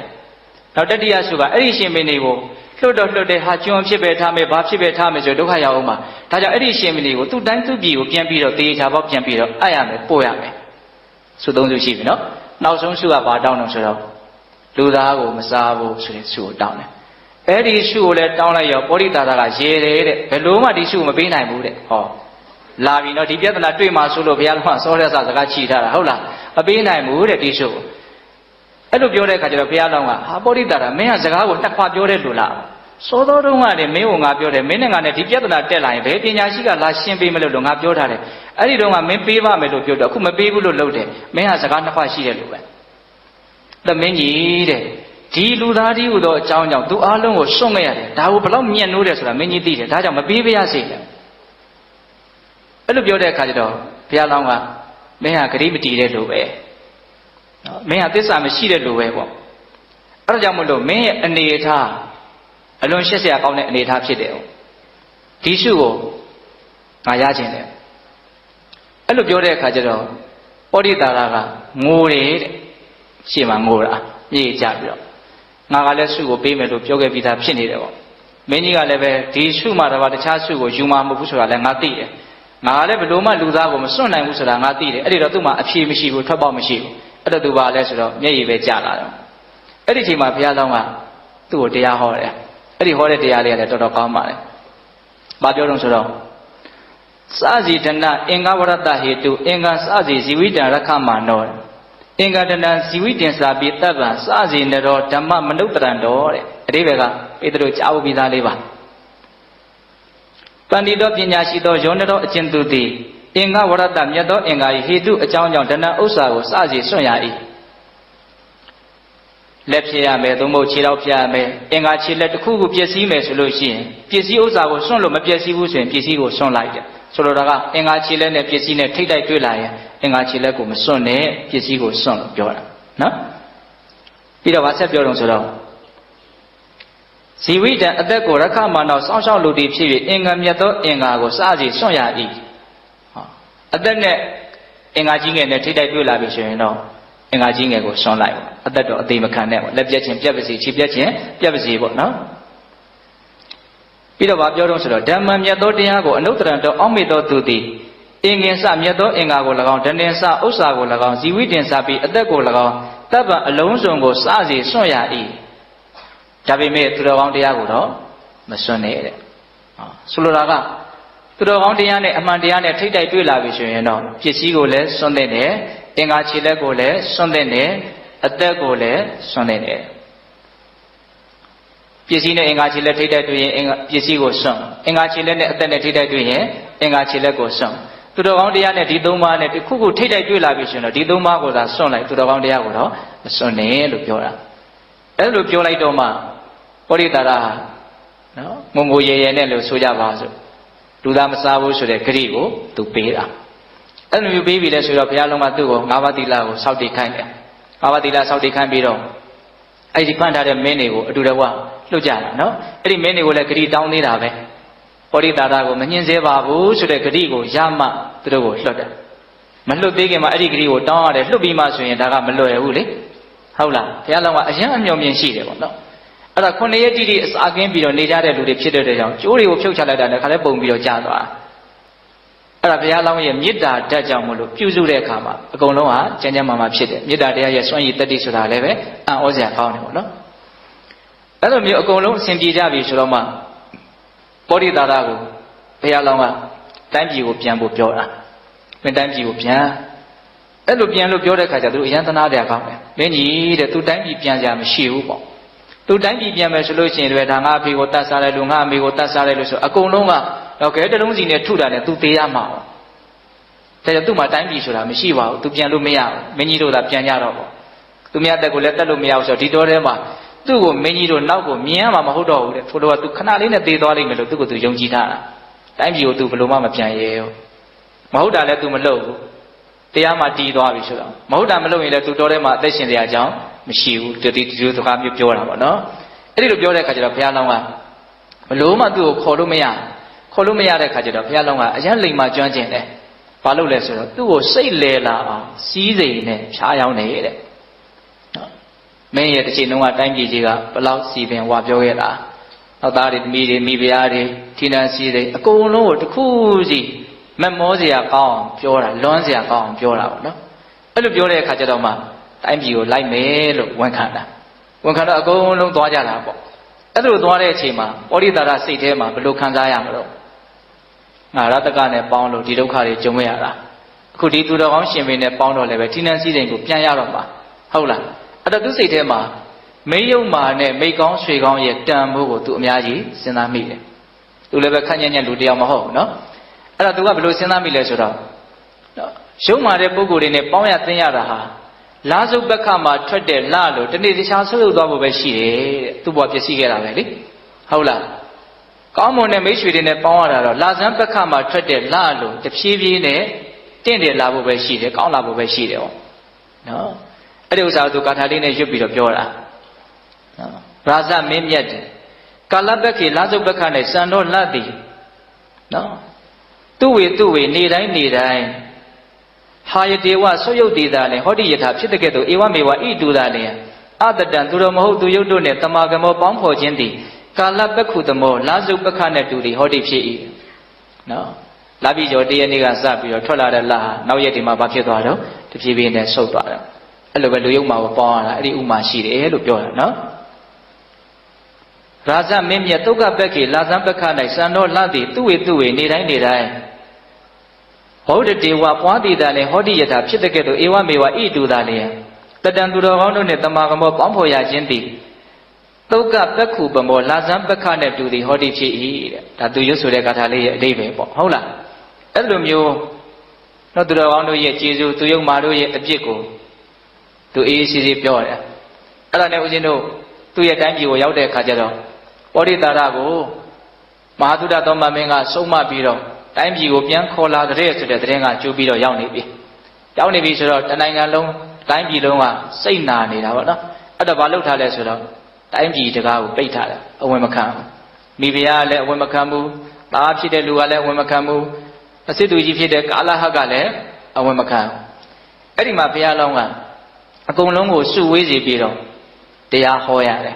်ဒါဟာတစ်ချိန်လုံးကမင်းတို့ရဲ့ကျေးဇူးရှင်ဖြစ်တဲ့မ မိဖုရားကိုအရင်စပြီးတော့တရားဟောတာပါပဲဟုတ်လားသူကမိဖုရားမြောက်လို့မင်းဒီစည်းစိမ်ကိုရခဲ့တာပေါ့စစ်သူကြီးဆိုတော့သူဒီယာတုကိုပေးခဲ့လို့မင်းဒီစည်းစိမ်ကိုရခဲ့တာသားသမီးတွေကိုလည်းသူမွေးထားလို့မင်းတို့လူဖြစ်ခဲ့ရတာကျေးဇူးတရားဆိုတာကိုနားလည်သိတယ်ဆိုတာကိုအများကြီးအိမ်မှာတရားဟောတယ်ဟောတာလေးတွေကတော်တော်ကောင်းပါတယ်နည်းနည်းအချင်းရှိသေးလို့ဦးဇင်းနဲ့ပြောမယ်နော်ဒီလောကကြီးမှာတဲ့မအောင်အပ်တဲ့မိဘကိုအောင်တဲ့မင်းဆိုတာမင်းလို့မဆိုနိုင်ဘူးတဲ့နော်အဇေယမအောင်အကုန်သောမိဘကိုဇိနာတိအောင်ဤသောရာဇာထုံမင်းတိနာရာဇာမင်းမမြည်ဒါရှင်ပေမဟုတ်ဘူးတဲ့နော်ရောတခါအကျင်မိတ်ဆွေသည်တခါတည်းအဆွေခင်မွန်းတရားကိုဇိနာတိအောင်ဤသောတခေါ်ထိုးအဆွေခင်မွန်းသည်နာတခါအဆွေခင်မွန်းမမြည်မိတ်ဆွေချင်းချင်းအနိုင်ယူတယ်ဆိုရင်အဲ့ဒါမိတ်ဆွေမဟုတ်ဘူးတဲ့လေးနဲ့တဲ့နော်ဒီအကြောင်းအရာလေးတွေကဟုတ်လားပြီးတော့ဗာပြောတော့ရောပရိယာအကျင်မယားသည်ပတိတော်မိမိ၏လင်ကိုနဝိတေတိမကြောက်သာပရိယာထိုမယားသည်နပရိယာမယားမမြည်တဲ့ယောက်ျားကိုမကြောက်တဲ့မိန်းမဟာမယားမဟုတ်ဘူးတဲ့နော်ဒါသူပြောတဲ့စကားနော်အေးတခါကြီးတွေကတော့သဘောကျမနဲ့တူတယ်ဟုတ်လားရေဗုဒ္ဓအကျင်သားသမီးတို့သည်ဇိဏံအိုမင်းပြီးသောမိဘကိုနဗရန္တိမမွေးမြူကုန်တေဗုဒ္ဓထိုသားသမီးတို့သည်နဗုဒ္ဓသားသမီးမမြည်ကုန်အမေဖေအိုလာတဲ့အချိန်မှာမစွမ်းနိုင်တဲ့အချိန်မှာပြန်ပြီးတော့ပြုစုလို့ကြွေးခြင်းမပြုတဲ့သားသမီးဆိုတာဘာလဲတော့သားသမီးမဟုတ်ဘူးတဲ့နော်ဒါသူ့ရဲ့တရားလေးပေါ့နော်ပြီးတော့ဗာပြောတော့ပြောတာလေးတော်တော်ကောင်းသေးတယ်ယထအကျင်သဘင်၌တန်တော်ပညာရှိသူတော်ကောင်းတို့သည်နတန်တိမရှိကုန်သာသဘာထိုသဘင်သည်နတဘာသဘင်မမြည်တဲ့သဘင်ဆိုတာလူစုလူဝေးကြီးကိုအဓိကပြောတာပေါ့နော်ပွဲစစ်ပဲပညာရှိသူတော်ကောင်းတွေမပါတဲ့အစုဝေးဟာအစုဝေးလို့မဆိုနိုင်ဘူးတဲ့နော်ပညာရှိသူတော်ကောင်းပါမှအဓိပ္ပာယ်ရှိတဲ့စကားကိုပြောမှာအဓိပ္ပာယ်ရှိတဲ့စကားကိုပြောမှဒီလူစုလူဝဲကအကျိုးရှိတာအဓိပ္ပာယ်ရှိတာကိုနားထောင်နိုင်မှာစဉ်းစားကြရကောင်းတယ်နော်ပညာရှိသူတော်ကောင်းမပါတဲ့သဘင်ဆိုတာဘာလဲတော့သဘင်မဟုတ်ဘူးတဲ့ရေတန်တော့အကျဉ်သူတော်ကောင်းတို့သည်ဓမ္မဟုတ်မှန်သောတရားကိုနဗနန္တိမဆိုကုန်တေတန်တော့ထိုသူတော်ကောင်းသည်နတန်တော့သူတော်ကောင်းမဟုတ်တယ်သူတော်ကောင်းတို့အမိခံပြီးတော့မမှန်တာတွေကိုပြောမယ်ဆိုရင်ဒါသူတော်ကောင်းမဟုတ်ဘူးတဲ့သူတော်ကောင်းဆိုတာဘာလဲဆိုတာကိုခွဲခြမ်းပြရလဲရောက်တယ်လို့မဆိုနိုင်ဘူးလားဆိုနိုင်တယ်နော်ဒါကင်စမမောခြင်းကို၎င်းဒေါတင်စအမျက်ထွက်ခြင်းကို၎င်းမောဟင်စမိုင်မဲတွေ့ဝေခြင်းကို၎င်းပဟာယဆွန့်၍ဓမ္မဟုတ်မှန်သောသဘောကိုဗနန္တာဝဆိုကုန်သောပညာရှိတို့သည်တာနှင့်တန်တော်သူတော်ကောင်းမြည်သည်ဟွန်တိဖြစ်ကုန်၏ဟောဇာကဒေါသမောဟကိုပယ်စွန့်ပြီးတော့ဟုတ်မှန်တာကိုပြောမှတာနဲ့ဒါပါလေသူတော်ကောင်းပါတဲ့ဘေးမှာရှိတဲ့ရှင်မင်းတွေပါသူကခေါ်ပြီးတော့တရားဟောတာနောက်ဒါကြောင့်မလို့ဘွန်တော်ရာဇာတော်အိုမင်းများတို့ဘာလိဟိလူမိုက်တို့နဲ့နော်မိတ္တံပေါင်းသင်ကျော်တော်သောပဏိတံပညာရှိကိုအဘာတမန္တမပြောဆိုအပ်သည်ရှိသောပန္တိတောတိပညာရှိဟု၍နဇာနန္တိမတိကြကုန်နဲ့လူတယောက်ဘလောက်ပဲတော်တော်ဘလောက်ပဲအစွမ်းရှိရှိဟုတ်လားအကုန်လုံးလူမိုက်တယောက်ဘာတယောက်အကုန်ရောနေတယ်ဆို तू ကတကယ်လို့သာဘာမှမပြောခဲ့ဘူးဆိုရင်ဒါဟာပညာရှိလို့ဇုံမမသိနိုင်ဘူးတဲ့နားလေလားမသိဘူးအကုန်လုံးရောထွေးနေတဲ့လူတွေထဲမှာဒီလူတယောက်ကပညာရှိဟုတ်တယ်သို့တော့ तू ဘာမှမပြောဘူးဆိုလို့ရှိရင်သူ့ကိုပညာရှိလို့မသိနိုင်နော်ဒါကိုပြောတာနော်ပြီးတော့ဗာဆက်ပြောလို့ဆိုတော့အမတန်သေခြင်းကင်းသောဗဒ္ဒနိဗ္ဗာန်ကိုဒေသင်သောဟောကြားတတ်သောပဏိတံပညာရှိကိုဘာသာမာနင်စပြောဆိုမှသာလေပန္တိတောတိပညာရှိဟု၍ဇာနန္တိသိနိုင်ကုန်၏သူသိထားတာတွေကိုသူပြောမှသာလေကြားရမှဘေးကလူတွေကဒါပညာရှိတယောက်ပဲဆိုတာကိုသိနိုင်တာအဲ့တော့ကိုသိတာကိုကိုပြောဖို့မလိုဘူးလားနော်လောကကြီးမှာအချင်းချင်းဖြန့်ဝေပေးနိုင်အသိဉာဏ်ကိုဖြန့်ဝေပေးနိုင်တာကဒီနည်းပဲရှိရနော်စာပေရေးသားတဲ့နည်းလည်းရှိတာပေါ့ဒါကပြောတဲ့အထက်အကျုံးဝင်တယ်လို့ဦးဇင်းထင်ပါတယ်ဟုတ်လားအဲ့တော့ပညာရှိဆိုတာအားလုံးထဲမှာရောနေတဲ့အချိန်မှာမပြောဘဲနဲ့တော့ပညာရှိလို့မသိနိုင်ဘူးပြောမှသာနဲ့ဒါကိုပညာရှိလို့သိနိုင်တာတဲ့တတ္တမထို့ကြောင့်ဓမ္မသဘောတရားကိုဘာသေးဆိုရ၏တဘာဝကြတာတွေကိုပြောသင့်တယ်တဲ့သိထားတာကိုမြုံမထားသင့်ဘူးပေါ့နော်ကိုသားသမီးတွေလိမ္မာကြီးမှုရှိအောင်မိဘတွေကသိထားတာတွေကိုပြောသင့်တယ်ပြောတာကိုကြားတာနဲ့မကြားတာတူနိုင်မလားမတူနိုင်ဘူးနော်တတ္တမထို့ကြောင့်ဓမ္မသဘောတရားကိုဘာသေးဆိုရ၏ဇောတိထွန်းပစေရ၏ကိုသိထားတဲ့မှန်ကန်တဲ့အသိဉာဏ်ပညာကိုနော်ထွန်းလင်းသွားအောင်နော်အယောင်တောက်သွားအောင်ခေတ်စကားလေးနဲ့ပြောရလို့ရှိရင်အယောင်တင်ပေးတဲ့တယ်ပေါ့နော်သူတော်ကောင်းတရားကိုပြောဆိုခြင်းအဖြစ်မလုပ်တဲ့တော့အယောင်တင်ပေးတဲ့တယ်ပေါ့ဇောတိထွန်းပစေရ၏ရေဤတရောအကျင့်ဘုရားဆရှိသောသူတော်ကောင်းတို့သည်သူပါတိ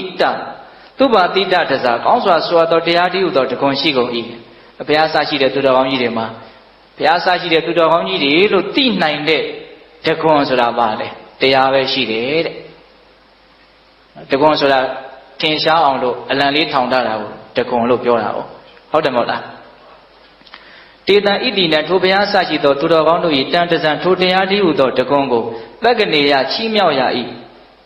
ဒီတရားကိုအသိဉာဏ်ရှိတဲ့လူတိုင်းဟာပြောဆိုခြင်းအပြင်ချီးမြှောက်ရမယ်ထောက်ပံ့ရမယ်ပေါ့နော်သူတော်ကောင်းတရားထွန်းကားအောင်နှမျိုးစုံနဲ့ကြိုးစားရမယ်လို့ပြောတာနော်ဟိသစ္စာမှန်ဤဓမ္မောသဘောတရားသည်ဣတိနံဓမ္မောသဘောတရားသည်ဆိုတဲ့အ내တိပဲကြတော့လူတွေကသိပြီးတော့နားလည်မှာပေါ့ဆိုလိုကဓမ္မောသူတော်ကောင်းတရားသည်ဣတိနံဘုရားဆရှိသောသူတော်ကောင်းတို့၏တဇောတကွန်မြည်၏တဲ့မှန်တယ်တဲ့ဘုရားယန္တာရိယသူတော်ကောင်းကြီးတို့ရဲ့တကွန်ဆိုတာဘာလဲတရားပဲလို့ဒါပြောတာအဲ့လိုမျိုးတရားဟောတော့မှမိဖုရားရောသားတွေမိတွေရောစစ်သူတွေရောတိုင်းသူပြည်သားတွေကရောဒီပောဓိတာတာကိုပြန်ပြီးတော့လက်ခံတာဟုတ်လားအဲ့ဒီကြတော့မှဒီမဟာတုဒ္ဒသမဇကပြီးသွားတာပေါ့နော်ဒါပေမဲ့ဦးဇင်းတို့ရာဇုံလေးတစ်ခုကျန်နေတာကဘာလဲဆိုတော့ဘုရားလောင်းကအဲ့ဒီမှာတစ်လလောက်နေသေးတယ်အဲ့ဒီတိုင်းပြည်မှာပြီးမှသူ့ရဲ့တိုင်းပြည်ကိုပြန်တာအဲ့တော့တိုင်းပြည်ရောက်ပြီဆိုတဲ့အခါကျတော့သူစဉ်းစားတယ်ဘာစဉ်းစားလဲဆိုတော့ဒီသုသဝါဖြစ်ခဲ့တဲ့အခြေအနေကြီးပေါ့နော်တစ်ခုလုံးသုံးတက်လိုက်မယ်ဆိုရင်ဟောဒီညောင်ပင်ဆောင်နှက်မင်းဟာတော်တော်မှကျေးဇူးများတယ်ဆိုတာသူတွေ့ရတယ်တဲ့ဒါကြောင့်မို့လို့အဲ့ဒီညောင်ပင်ကြီးရှိတဲ့နေရာကိုသွားပြီးတော့ရေကန်ကြီးတူးပေးတာဘုရားလောင်းကရေကန်ဆိုဆယ်ကြီးတစ်ခုတူးပေးပြီးတော့အဲ့ဒီမှာလူတွေကိုအဲ့ဒီမှာသွားပြီးတော့အိမ်နေရာတွေဖော်ပြီးတော့ပေးတာရွာကြီးတွေတည်ပေးတာအဲ့ဒီရွာတွေကိုဒီညောင်ပင်ဆောင်နှက်ကိုလည်းပဲပူဇော်ရမယ်ဆိုပြီးတော့ညောင်ပင်ဆောင်နှက်ရဲ့ကျေးဇူးကိုတည်သောအဖြစ်အဲ့ဒီနာမှာဆူဆူပြိုးဖြစ်အောင်လုပ်ခဲ့တာအဲ့နာမှာအလွန်ကြီးကျယ်တဲ့ရွာကြီးတွေဟာဖြစ်တယ်ပေါ့အဲ့ဒီရွာကိုဒီပောဓိတာရကရှားငုတ်ဆုထားလို့သူ့ရဲ့ခြေတော်ကြီးကအနရွတ်တွေပါနေနဲ့ဖြစ်နေလို့ခြေကြားလို့သူကအဲ့လိုလဲနာမည်ကတွင်သေးတာ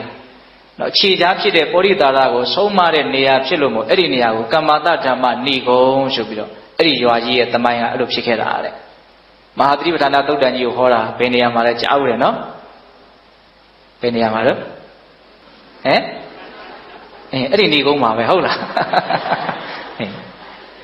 ဒါကြောင့်ပြည့်တဲ့ပေါင်းတော်ဒါလေးကဦးဇင်းတို့ကစားထဲမှာပါတာလေးတွေကိုစွန့်အောင်ပြောပြတာဟုတ်လားအဲ့တော့ဦးဇင်းခုတရားဟောတာတဏှာကြီးနည်းနည်းကြော်သွားပြီနော်လက်ရှင်းနာကြီး10မိနစ်ရှိပြီသိညာဆဲကြအောင်ပါနဲ့ဟုတ်လားအဲ့တော့ဦးဇင်းတို့ဒီကနေ့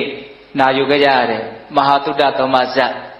နမသားစရာနီးယူစရာစိတ်ဝင်စားစရာတွေအများကြီးပါတယ်လို့ထင်ပါတယ်ဟုတ်လားအထူးသဖြင့်သူတော်ကောင်းတို့ရဲ့စွမ်းအားတတိဆိုတာကိုအဓိကမြင်နိုင်လိမ့်မယ်လို့ထင်ပါတယ်နော်သူတော်ကောင်းတို့ရဲ့စွမ်းအားတတိပေါ့ဟုတ်လားဒါကြောင့်ပြည်တော်ပေါင်းသူတော်ကောင်းတို့ဒီတရားဒေသနာကိုနာယူကြည်ညိုခြင်းမှာဖြစ်ပေါ်နေတဲ့ကုသိုလ်ကောင်းမှုကံစေတနာတွေများစွာရှိပါတယ်ဟုတ်လားဒီကုသိုလ်ကောင်းမှုကံစေတနာတို့ကြောင့်ဘုရားတပည့်တော်တို့ဒီမဉ္ဇဉ်ပူညံမျက်နှိပ်ပံကိုလင်းမြန်ထုတ်ချမျက်မှောက်ပြုပြရစေကုန်သောဟုပတ္တနာအောင်စုပြုကြကုန်ရာတည်း